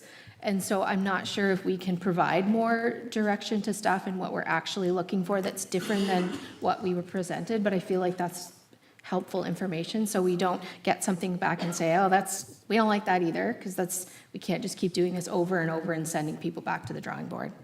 Yep, and that's something I would 100% agree with. I think that there is always a give and take when we've received direction to staff, they come back and then we can refine that if necessary. I think it's important that we get that process right before we move forward with it. Councillor Halleru? Well, I agree with the deputy mayor, because what we're saying is let's not have a go back and forth and then time is of the essence. We could perhaps have staff take a look at how others are doing it. Like you said, our neighbors to the west are doing it. We could just simply look at how, when they come up with a recommendation, they get maybe an independent body to approve or not approve, and then, but we have to give more direction, because I think, yeah. Just Councillor Bowman? Thank you, Mr. Mayor. Just a quick comment. I think it doesn't matter what we do. Whenever we have to take a look at this again, it's still going to be a hard decision. So to sit here and say, I hope that, you know, doesn't put us in the same position, Deputy Mayor, I think it's going to. We're always going to be looking at this, but I think at that time, we have to take ourselves out of that position. As was stated earlier, we have to take a look at the seat. We have to say, what is it worth? Not for our sake, but for the sake for us and beyond. And again, it's always going to be a hard decision. Councillor Halleru, then Councillor Van Kooten-Bosson, please. And just for the record, I wanted to highlight the fact that some of us are in this position and have been in this position for a while, and there's just a certain job description that we're used to. I haven't come to this job with the same mindset that it's a specific job description. I believe that I've put in a lot of time and effort in making calls, in speaking Ingersoll up. I've made connections. I've sent a lot of people Curtis way. You're constantly a counselor, whether you're sitting at a table or not. You're constantly talking about Ingersoll and what you've got to offer. In the last month alone, I know how many meetings I've had over the homeless issue and you know, traction that I'm making and trying to see if I can even book a meeting with staff. So as a counselor, there's so much that is in your job description. It's not just about sitting and reading our minutes and coming back to the table. So it depends on how we see it, and maybe that's why there's difficulty in assessing it. But I believe that aside from coming to council, reading the notes and reading material to get ready for a meeting, which is the first mandate for us, there's so much more we can do as councilors. And when you talk about bringing new voices and new diverse voices to the table, we're not seeing it the traditional way that you've always seen it. So having that in the mind also alludes to the fact that we need to understand that this position needs to attract the best and attract people that can truly lift us up in terms of economic development, in terms of, you know, global recognition, even for some things. So I don't definitely take it. I've been to conferences that I haven't asked money back from the town for, just to see if I have insight. I've actually, you know, called and asked questions. So I'm doing some things on a regular basis that to me I can't define, but I believe is worth whatever we have just agreed on. Thank you. Councillor Van Kooten-Bosson, please.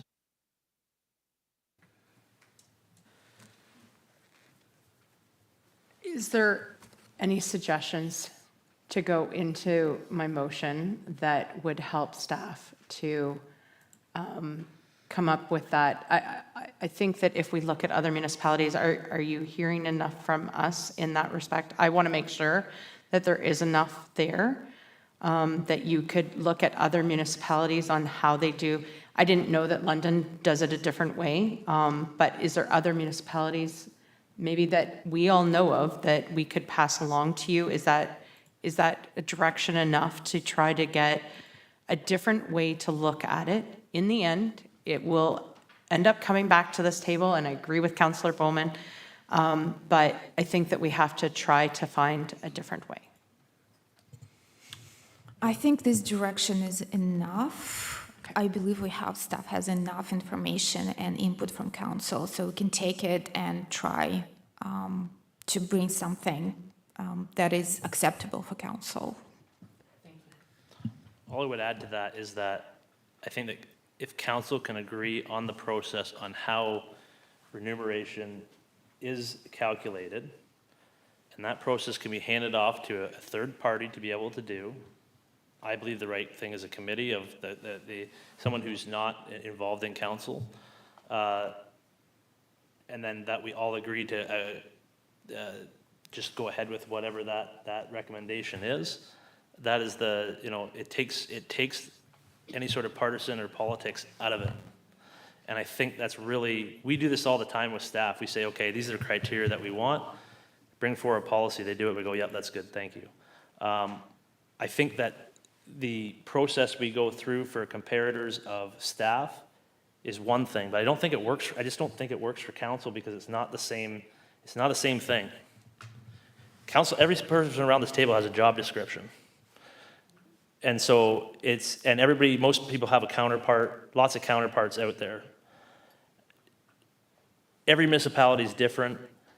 I think our municipality, and I don't think this is a choice where we need to make it, I think it needs to be somebody else that says, hey, this is what we want our councilors to be paid, and then we can all say, we'll sign up for that or we won't. And I think that's the fairest thing, is to try to take us as much out of it, because otherwise we might as well just say, hey, staff, do you guys want to figure out what you want to get paid to? Because we're relying on people to be able to be objective. And it's hard. And the perception is in the public that we can't be. So it's a difficult thing that I don't want councilors or people around the table to be able to have to go through. And I think there's a better process out there. And I think that this will lead to it in the long run. Councilor Hughes, did I see your hand? Did I see anybody else's hand? All those in favor? Opposed? That is carried. Thank you.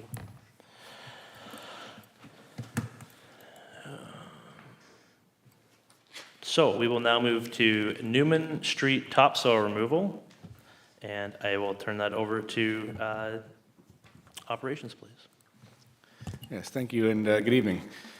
So this report is brought forward to keep council informed of the topsoil stockpile removal at the Clark Road Industrial Site, which has had some cost escalation relating to excess soils management regulations and material contamination.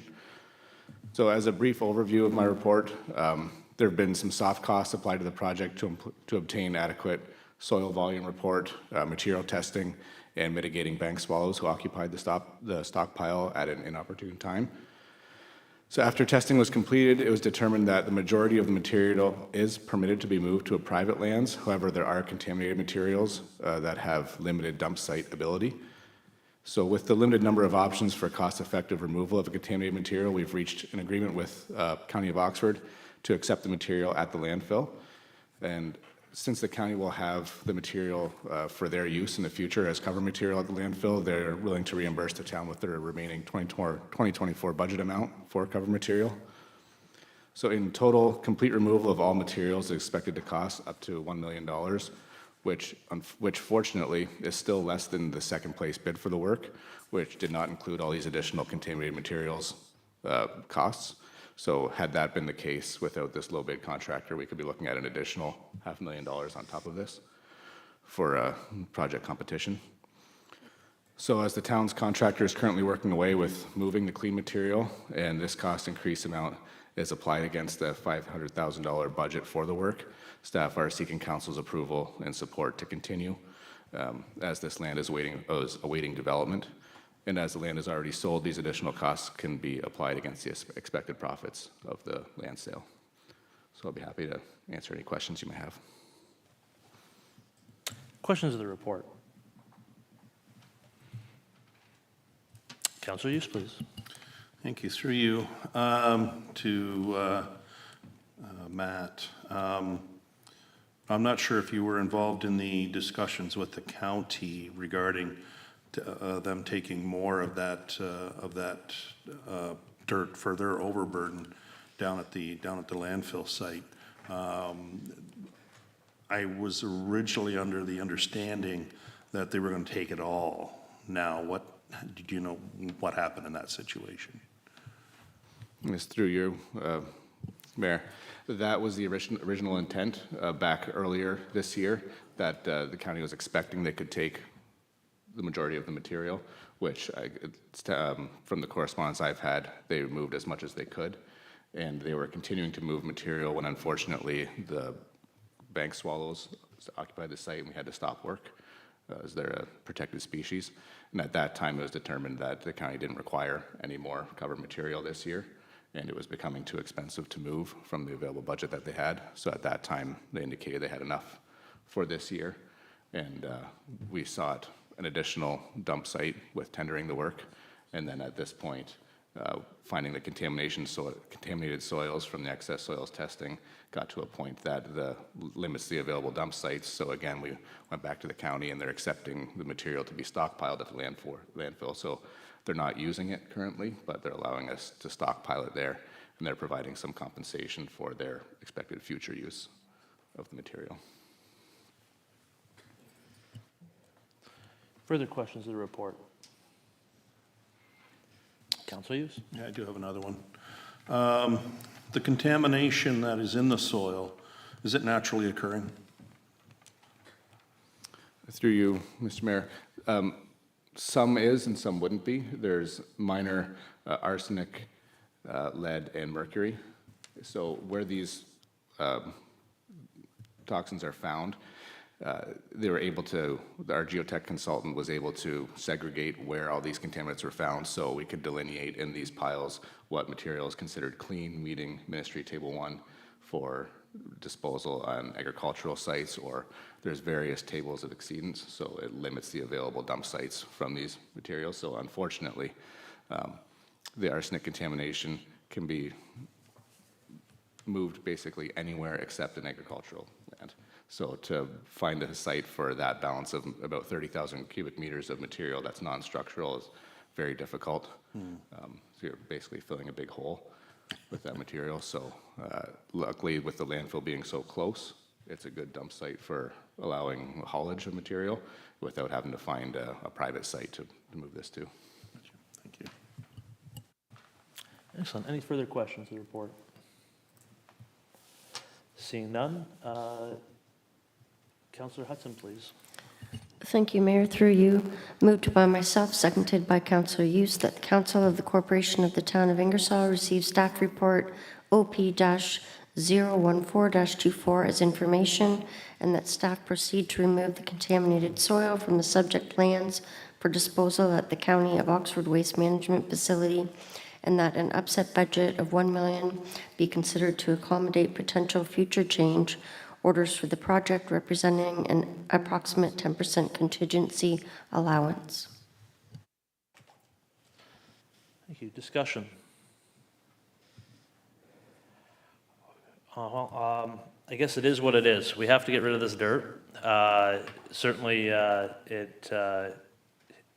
we would love to get rid of all for free, because that was but that's why it was stockpiled, because there was a cost there associated, and the town was trying to look for different options over the long term to try to mitigate those costs. Unfortunately, that's not the case, but seeing how we have a better use for that land, I think this is the time to finally deal with this.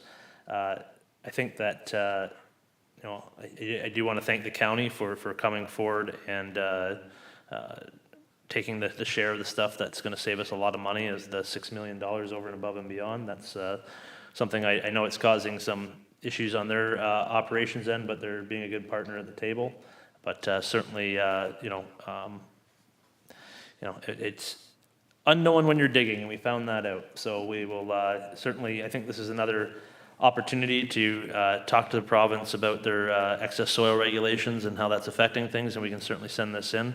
Certainly, we're trying to be good at economic development, and we'd much rather use that $1 million rather than moving dirt to help build a new MERC facility or other projects within the community. So certainly that's something, but we want to keep everybody safe as well. We certainly want to dump something where it's not appropriate. But with that, I think that we can finally get this put to rest, and we can move on to better days, both for the community and maybe the dirt as well. All those in favor? Opposed? That's carried. And we'll move on to 2025 Community Development Grant applications. And I know that Deputy Mayor Wilson has declared a pecuniary interest. So what I'll propose we do is we'll go through each one separately, and we'll leave the United Way one till the end. And then Deputy Mayor Wilson can recuse herself at that point, and that way we can make sure we have full discussion around the table where possible. So with that, I will turn it over to our treasurer for introduction of the report. And I will turn it to Mandy, the Deputy Treasurer, who was very instrumental in developing the report.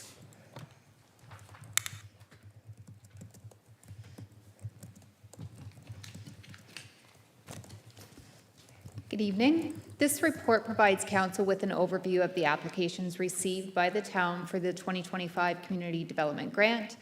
We received a total of 12 applications totaling $71,850. Staff have evaluated these applications and included feedback in the report concerning eligibility based on the Community Development Grant policy. Staff are seeking direction on whether council would like to invite applicants to the special meeting of the council on November 25th, where they can offer additional insights into the funding request, and also to request direction on which applicants should be considered for approval for the 2025 Community Development Grant.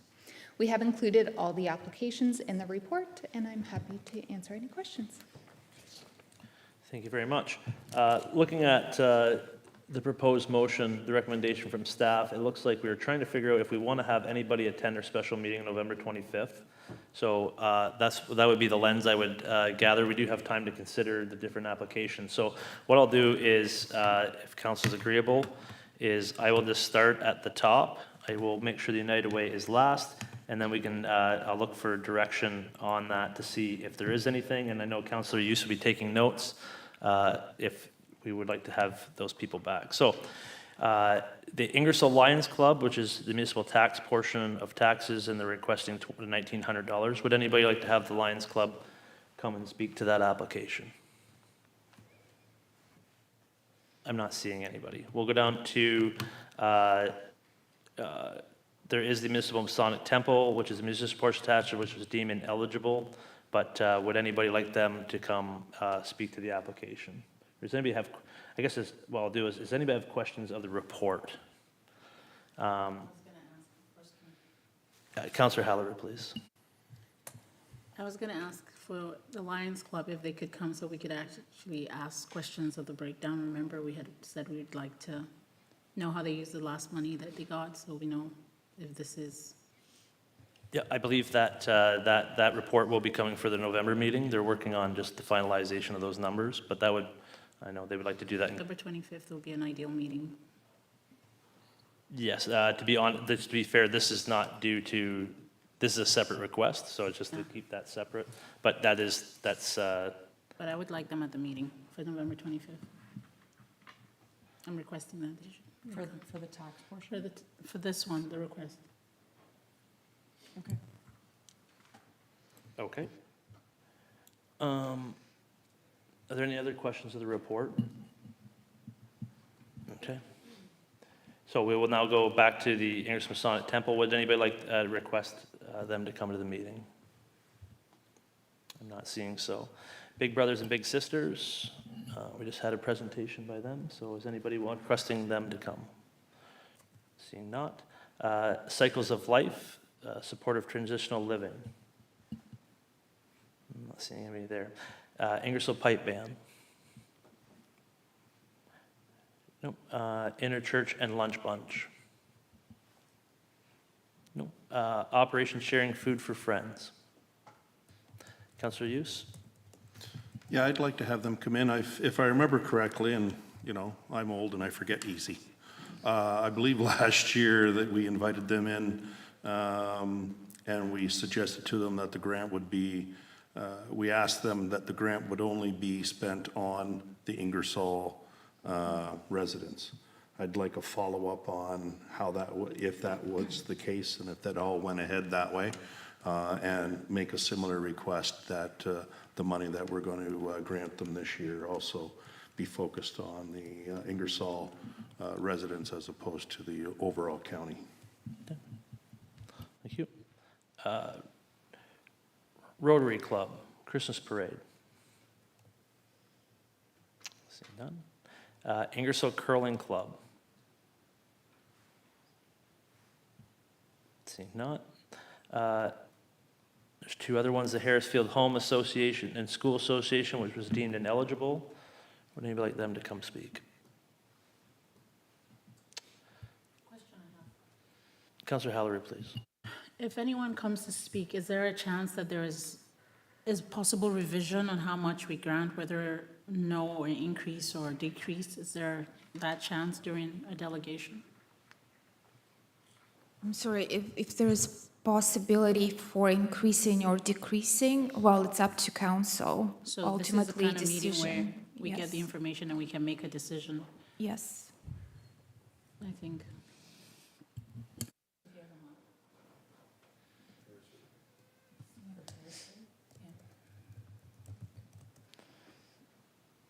May I ask the basis for that, just to?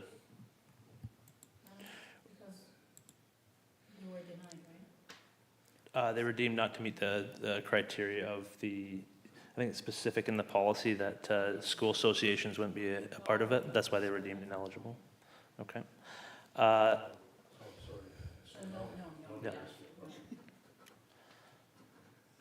Okay, and Ingersoll Kiwanis Club Key Putt. Okay. And Others United Way, so.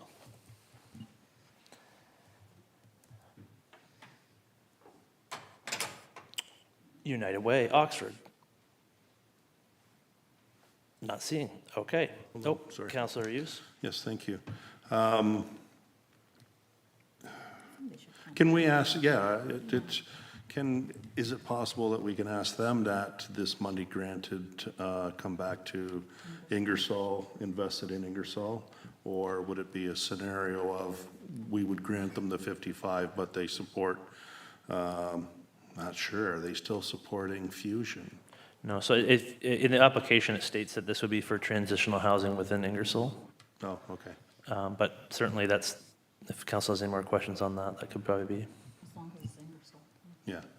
Yeah, so I suggest we have them come in and discuss their further. Okay, Everybody okay with that? okay. So,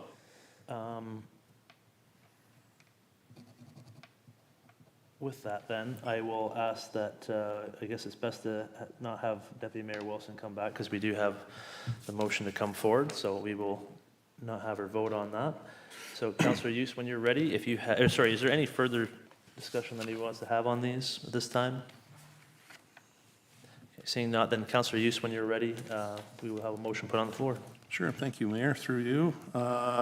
Moved by Councillor Hughes, seconded by Councillor Hallerow, that the Council of the Corporation of the Town of Ingersoll receive staff report T-021-24 as information, and that Council directs that, that the following organizations be required to attend the special budget meeting on November 25th, 2024, to present their case for requesting the community development grant.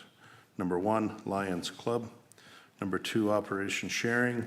And number 3, United Way of Oxford. Discussion.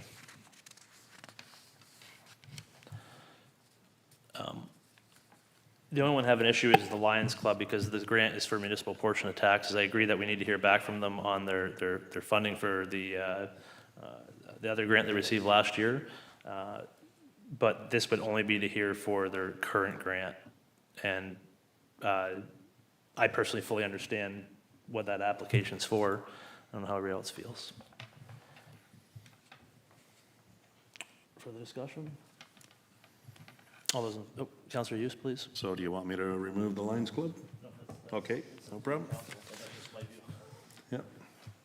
Councillor Van Kooten-Bosens? I would agree. I don't think that we need to have the Lions Club come, but if there's something about the tax portion that Councillor Hallerow is needing to hear about, then I understand. But the other amount of money, that's not something that we're questioning about. It's just the tax portion.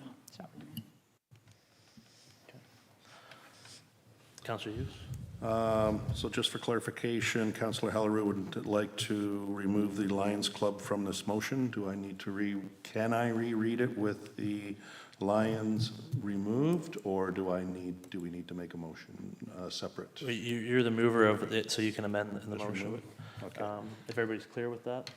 So I'm just going to remove the Lions Club from this motion. So it'd be Operation Sharing and United Way. Correct. Just for clarification, staff's heard the reasons why those two organizations would be requested, or are they comfortable with providing that information, with the information that's been stated, or should we have that included in the motion to be able to provide to those organizations so they're ready?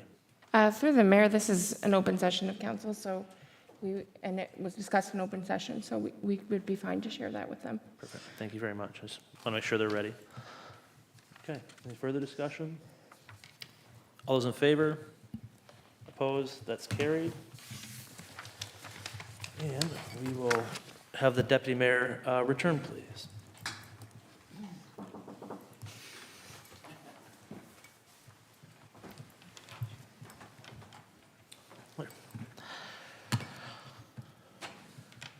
Okay. Just before we get to the main event this evening, would anybody appreciate a 5-minute break? Moved by Deputy Mayor Wilson, second by Councilor Van Kootenbossens. All those in favor? Opposed? That's carried. We'll reconvene at 7:50.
Okay, we are back in session here, and we have the Town of Ingersoll multi-year budget 2025-2027 multi-year budget update, and we'll turn that over to our treasurer, who's been hard at work, making sure all the numbers align. So Irina, take it away, please.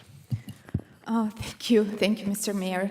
Yes, so tonight is our first budget meeting, and we're going to look, I will provide just a very brief overview of the proposed 2025-2027 budget update.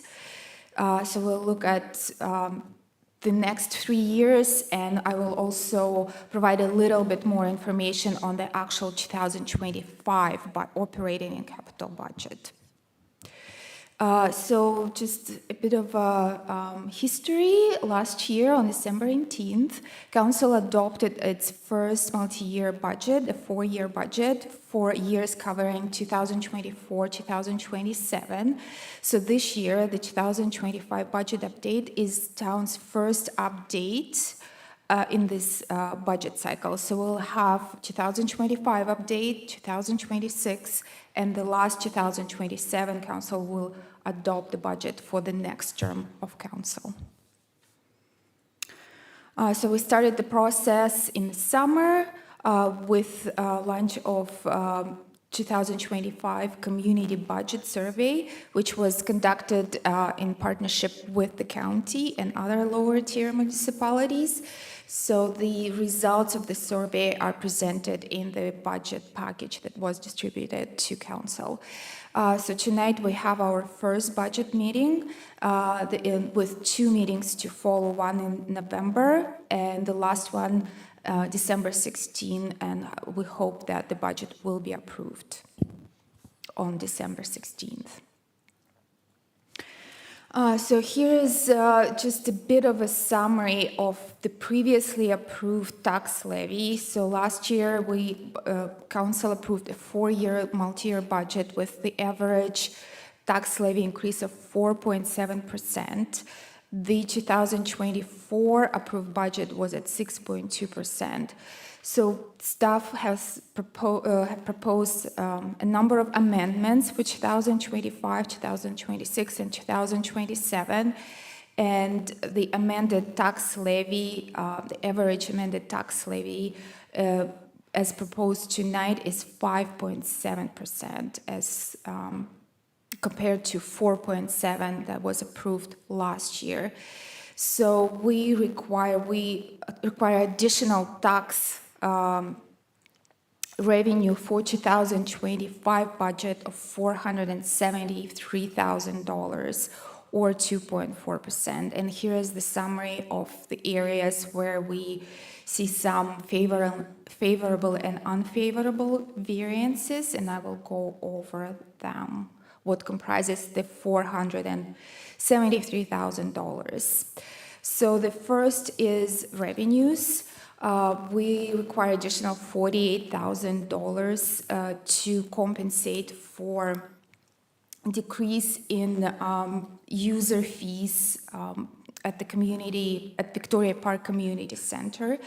So this reduction includes some reduced participation in aquatic courses, summer day camps, and several other programs for adults, youth, and children. So this staff of the VPCC have amended their budget for 2025 and reduced it essentially by $48,000. However, we will see some increases in donations for the Fusion Center. We also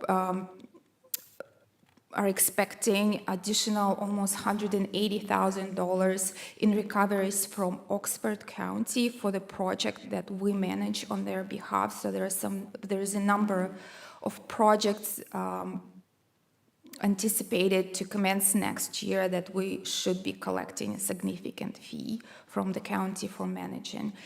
Also, $36,000 in supplementary taxation. It's basically for additional assessment we are expecting for some of the industrial, commercial, and residential development that happened this year, and also partially will be completed next year. So hopefully we'll see some additional revenues.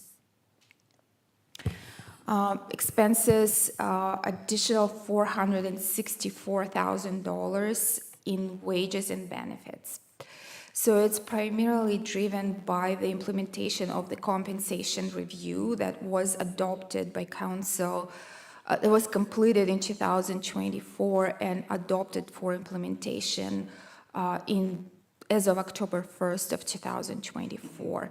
So we projected, so the estimated impact of that review was $340,000. So out of the 464, 340 is strictly attributed to the compensation review. There is also cost of living increases, which we estimated 3% for 2025. It's additional $10,000, and of course,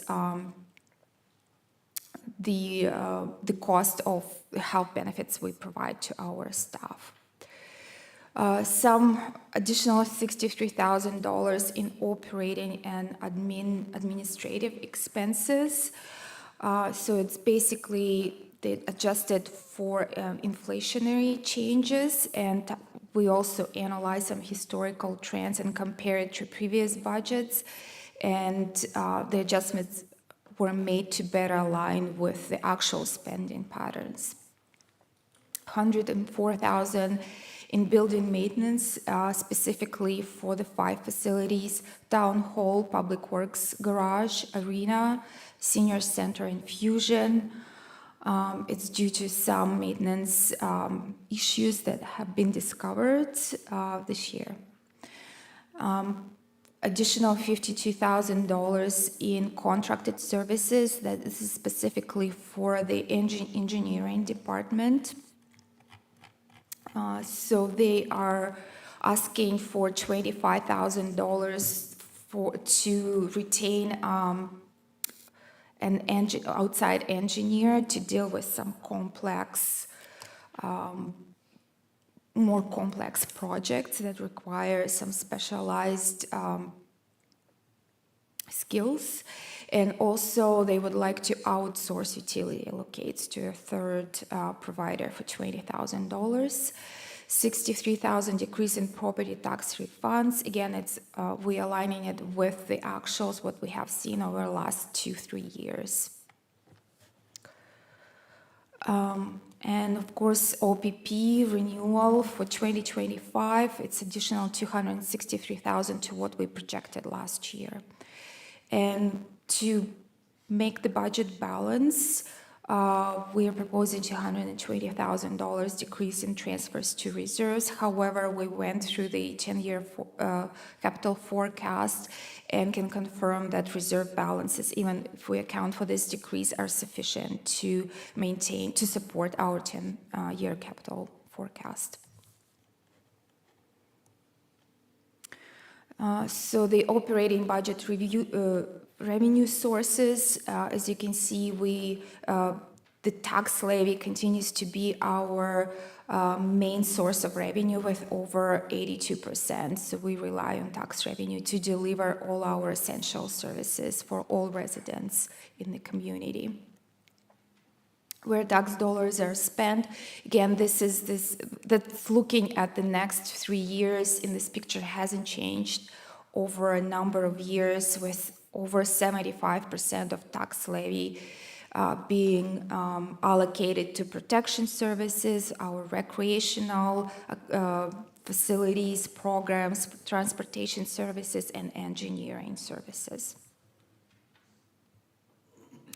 So looking at the multi-year capital budget, so the town is projecting to spend over $88 million over the next 10 years. So here's just the breakdown by department. And as you can see, the community services is, we can blame community services or not, but it's mainly due to the proposed construction of multi-use recreation facility. So it's another view of the next 3 years, again with community services leading at almost $47 million. And again, it's because due to the proposed construction of the multi-use recreational facility and infrastructure. The next on the list, again, it includes roads, bridges, streetlights, stormwater, sidewalks, retaining walls.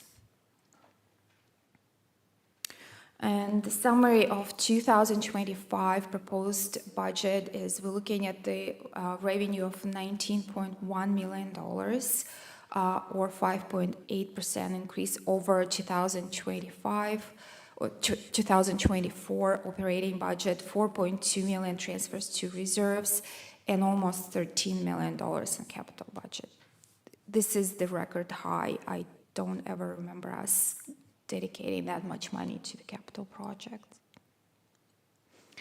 So here are some of the budget highlights. Again, it's just the same. We are balancing the budget with the current levy. We do not require any prior year surpluses. We continue to provide significant amount of money in transfers to reserves, over $4 million.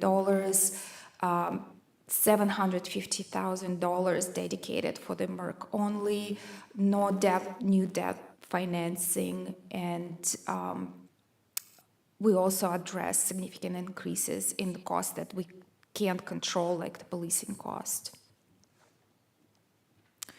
So looking at tax impact, this is our projections because we haven't received our return roll yet, so staff cannot confirm the growth component.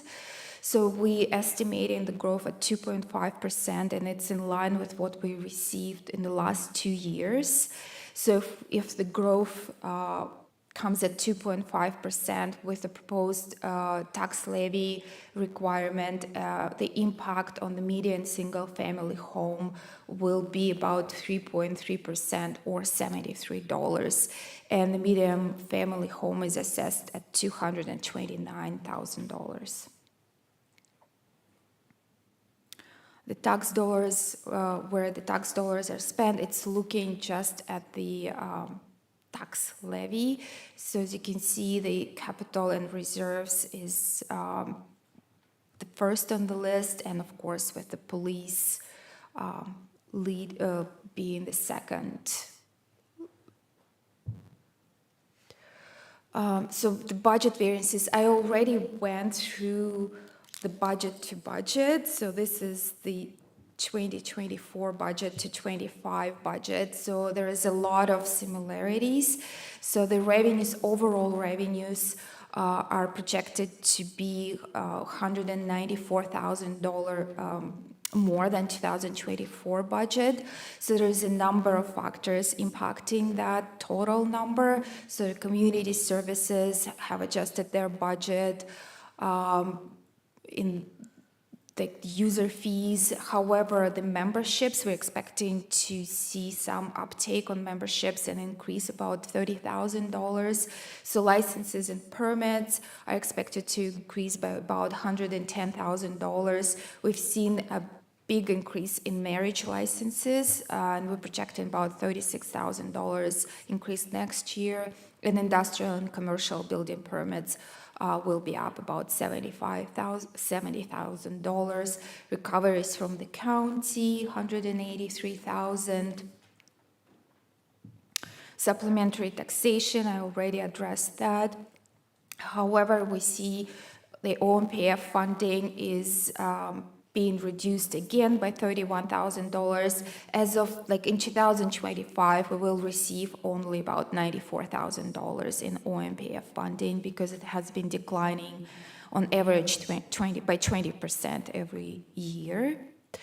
So the grants, overall total grants are projected to decrease by about $30,000, and we haven't heard anything about the community safety and policing grant. I believe it has concluded as of 2020. So there will be a little bit paid in 2025, but not the total amount, and we don't know the future of this grant. So we hope that Police Detachment Board can provide us more information on the future of this grant. So the expenses, the overall expenses are projected to increase by $1.2 million, of course, with the salaries being the major driver of that number of about $830,000. Again, it's a result of the implementation of the compensation review. We also included a 3% cost of living increase for all staff, volunteers, and elected officials, and it is in line with our new, with the current collective agreement we have. So we're matching for our non-union with unions, the increases. So step increases, mandatory minimum wage increases, the health insurance is going up as well. And also it's included the one FTE for human resources coordinator. However, the impact on 2025 budget is not going to be full year because we already included partially the like an additional staff of human resources in 2024 budget. So it will be like a 2/3 of that position. And the fire department is proposing to hire 2 additional volunteer firefighters. Insurance expenses are projected to increase by $53,000. However, it's not the final number. We're still waiting our 2025 renewal. We went to market, so we are waiting on another provider to quote the insurance for the town, but we haven't received the response yet. So hopefully by November 25th meeting, we will have that number. So the program expenses are up $20,000. So there is basically 3 drivers. Is the economic development is proposing partnership with St. Thomas, and it's about $8,000 if I remember correctly. Museum now holding a few additional special events that are becoming very popular within the community, but of course they come at cost. And we have included another speed for the OPP Detachment Board, but it's something that was in the budget prior, so it's just like a placeholder, and they can revise their budget and exclude it if they don't feel it's necessary. So professional fees are down almost $60,000. Again, we have in the process of completing the downtown revitalization study, and there is also CEO is proposing some of reductions in his area as well for professional fees. Contracted services, again, $84,000 in savings. It's all attributed to special projects. We have completed our development charges study, and the new study is not expected, hopefully, for another 5 years. So the pay equity compensation review has been completed, and museum master plan, I believe it's been, yes. So property tax refunds, we've adjusted by $145,000 down, because it's better aligns with our actual trends, what we have seen in the last, and the big appeal that has concluded. So we adjusted that as well based on the outcome of that. So OPP contract for 2025, we received the billing, and it was $427,000 increase compared to last year. So this is it's a significant increase for the town. It comprises of 2 amounts. So one is basically attributed to reconciliation for 2023, and it was about $170,000. And the remainder is for the 2025 operating costs they're projecting. And our debt payments, we paid off one of our debentures for the project that was completed in 2009. We finally paid it off and we'll be saving $150,000. So the capital for 2025, only capital budget, so we're projecting about $13 million. So it's basically communities. We're starting the multi-use recreational facility, the construction. So it's servicing of the lands and some of the initial work on like the drawings, the engineering services and so forth.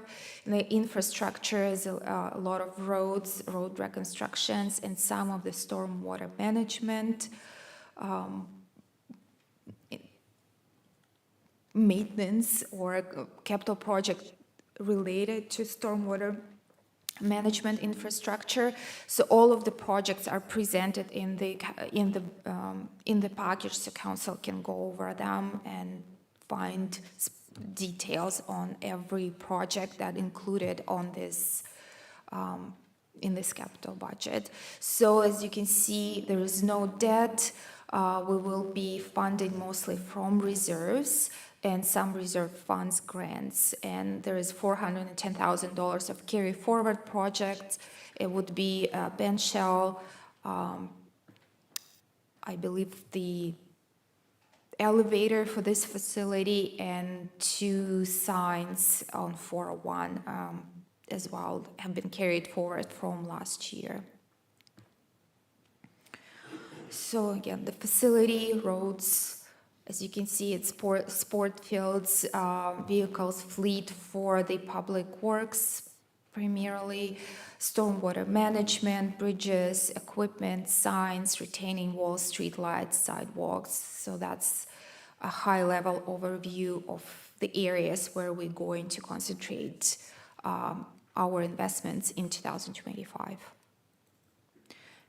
No debt.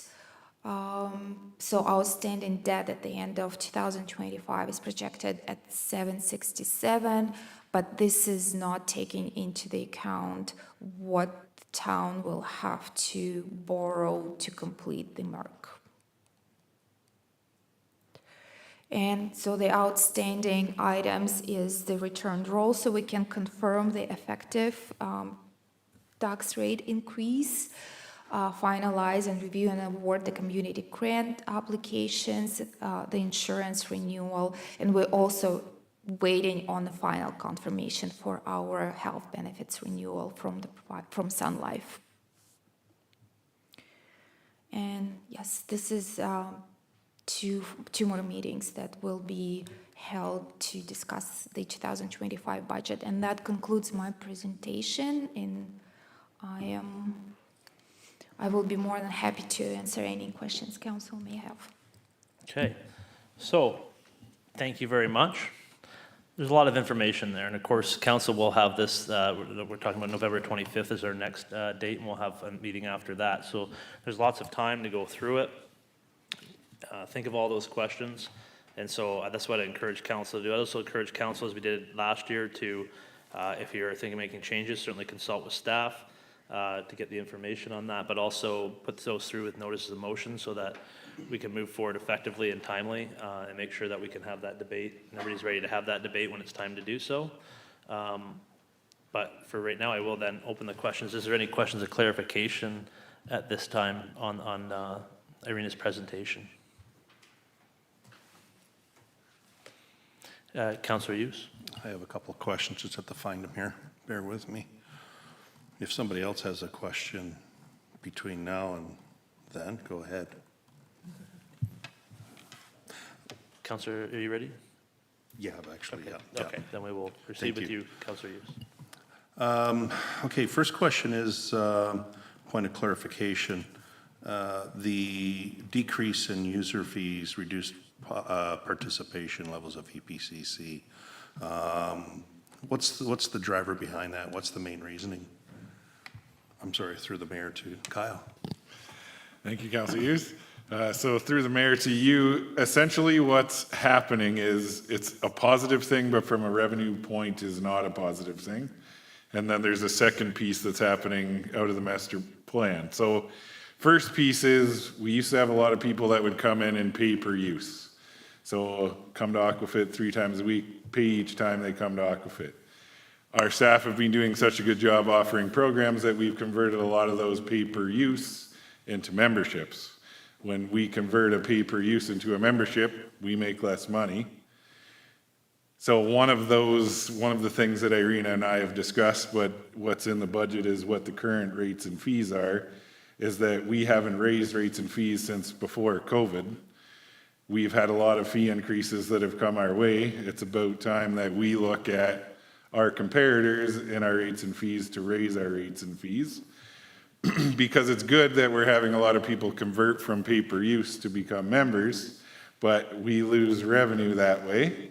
And there are parts of the membership that aren't necessarily being used now that we can see actuals. So we need to determine as a staff, are they not being used because people aren't aware of it? Or are they not being used because it's not a perk to the membership and therefore we don't need to offer it as a perk if people aren't using it as a perk? So it's not only doing a rates and fees by law assessment, but it's looking at how our memberships are being used. The second piece that goes into it is when we did the rec master plan, the community made it very clear that they were looking for more programming in the community. We have tried a lot of different programs in the VPCC department, and a lot of those programs have got minimal registration, so there's a lot of cost associated with creating and running a program for the program to not be successful and us not get the numbers. So we've actually been in discussions with Siobhan about the next flash vote survey being about. The community said they wanted programs, we've offered programs, and getting feedback from the community through the flash vote survey on, were those programs what you were looking for? Were they at the wrong times? Were they on the wrong days? Were you looking for another season? Because the community made it clear they wanted more, we've offered more, and they haven't partook in it. I guess a third driving factor is registration in summer camp. We've always estimated that we would get 50 or 60 kids. We are not getting that anymore. We get 30, 40 is about what we get now, so we average what the actuals are that we're seeing, that we're not seeing the 50 and 60 we used to see before. So I guess those are the main drivers. Good news, bad news kind of scenario. I have another question. This one's through the mayor to Irina. I know the MPAC has not done any house evaluations over I'm going to say since 2019, if I remember correctly. We have the median home valued. What level is that at? 2019 level, 2016 level? It would be as of January 1st, 2016 level. Okay. Yes, but I don't have any other data to support, so I take that information straight from MPAC, so that's why I'm using the numbers. And that's what it's been, assessed at the $229,000. Okay. So as a fortune teller, because you did a wonderful forecast on the budget here, do you see MPAC doing any updates to their house values? Not before the elections. Well, they will do that, but no, I truly don't think it will happen before the provincial elections. Right. Thank you. And the other question I have has to do with the OPP contract, but that's for another day. Thank you. Councillor Halleru, please. Yes, thank you. Through your mayor to Irina. Just wanted to know, for the sake of public conversation, the recovery that we're going to get from the Oxford County increase because of the capital projects. Can you just explain that a little bit and how that 10% comes back to us? So we signed Matt, our new engineer, was very instrumental in actually creating the contract and signing the new contract with Oxford County, because maybe he will be better to explain that, actually. Yeah. Yes, of course, through you, Mr. Mayor. So the agreement that we have with Oxford County for engineering services, as you know, the county owns and maintains the potable water and sanitary sewers on our streets. We have the roads and the stormwater. So with the agreement, we can, combine our asset management plans and come up with a financial strategy for effective replacement of infrastructure at the same time. So thankfully, with good asset management, our roads are in great shape. So there's cost balances that can be achieved from reconstructing these assets if the county's the driver, if the town's the driver for a capital project. So when we have a combined project that has water, sewer, storm sewer, and road replacement, then our fee is 10% of the actual cost of the county's portion of the project. We collect that as revenue as the design engineers and managers for the project. So that's where that revenue stream comes from. Is there any further questions at this time? Seeing none, I'm sure there will be more. Always, I recommend that everybody, if you have questions, reach out, through Michael, and talk to staff, make sure everybody feels comfortable what's happening in the next year. I'm sure staff are more than happy to talk about it, as they've put a lot of work into this, and so they've, there's lots to know. So, but there's lots of time, so that's a good thing. With that, then I will call upon Councillor Hallerou for a motion, please. Thank you. Good job, Irina. This was well done. And so I'll be moving by myself, seconded by Councillor Van Kooten-Bosens, that the Council of the Corporation of the Town of Ingersoll receive the 2025 to 2027 multi-year budget as information. Thank you. Discussion? Councillor Hughes, please. Just as I guess as we proceed through these special meetings, will we have the different department heads coming to either of the meetings that we're going to have for answers, or will we be able to grab the answers throughout or from the existing group here, staff? Yes, they will be all present at November meeting and December meeting, and if we need any additional meetings, I'm sure that they will be available. For discussion?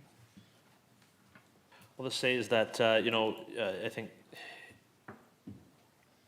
there's going to be a lot of other councillors out there that are going to not be in the same position that we are.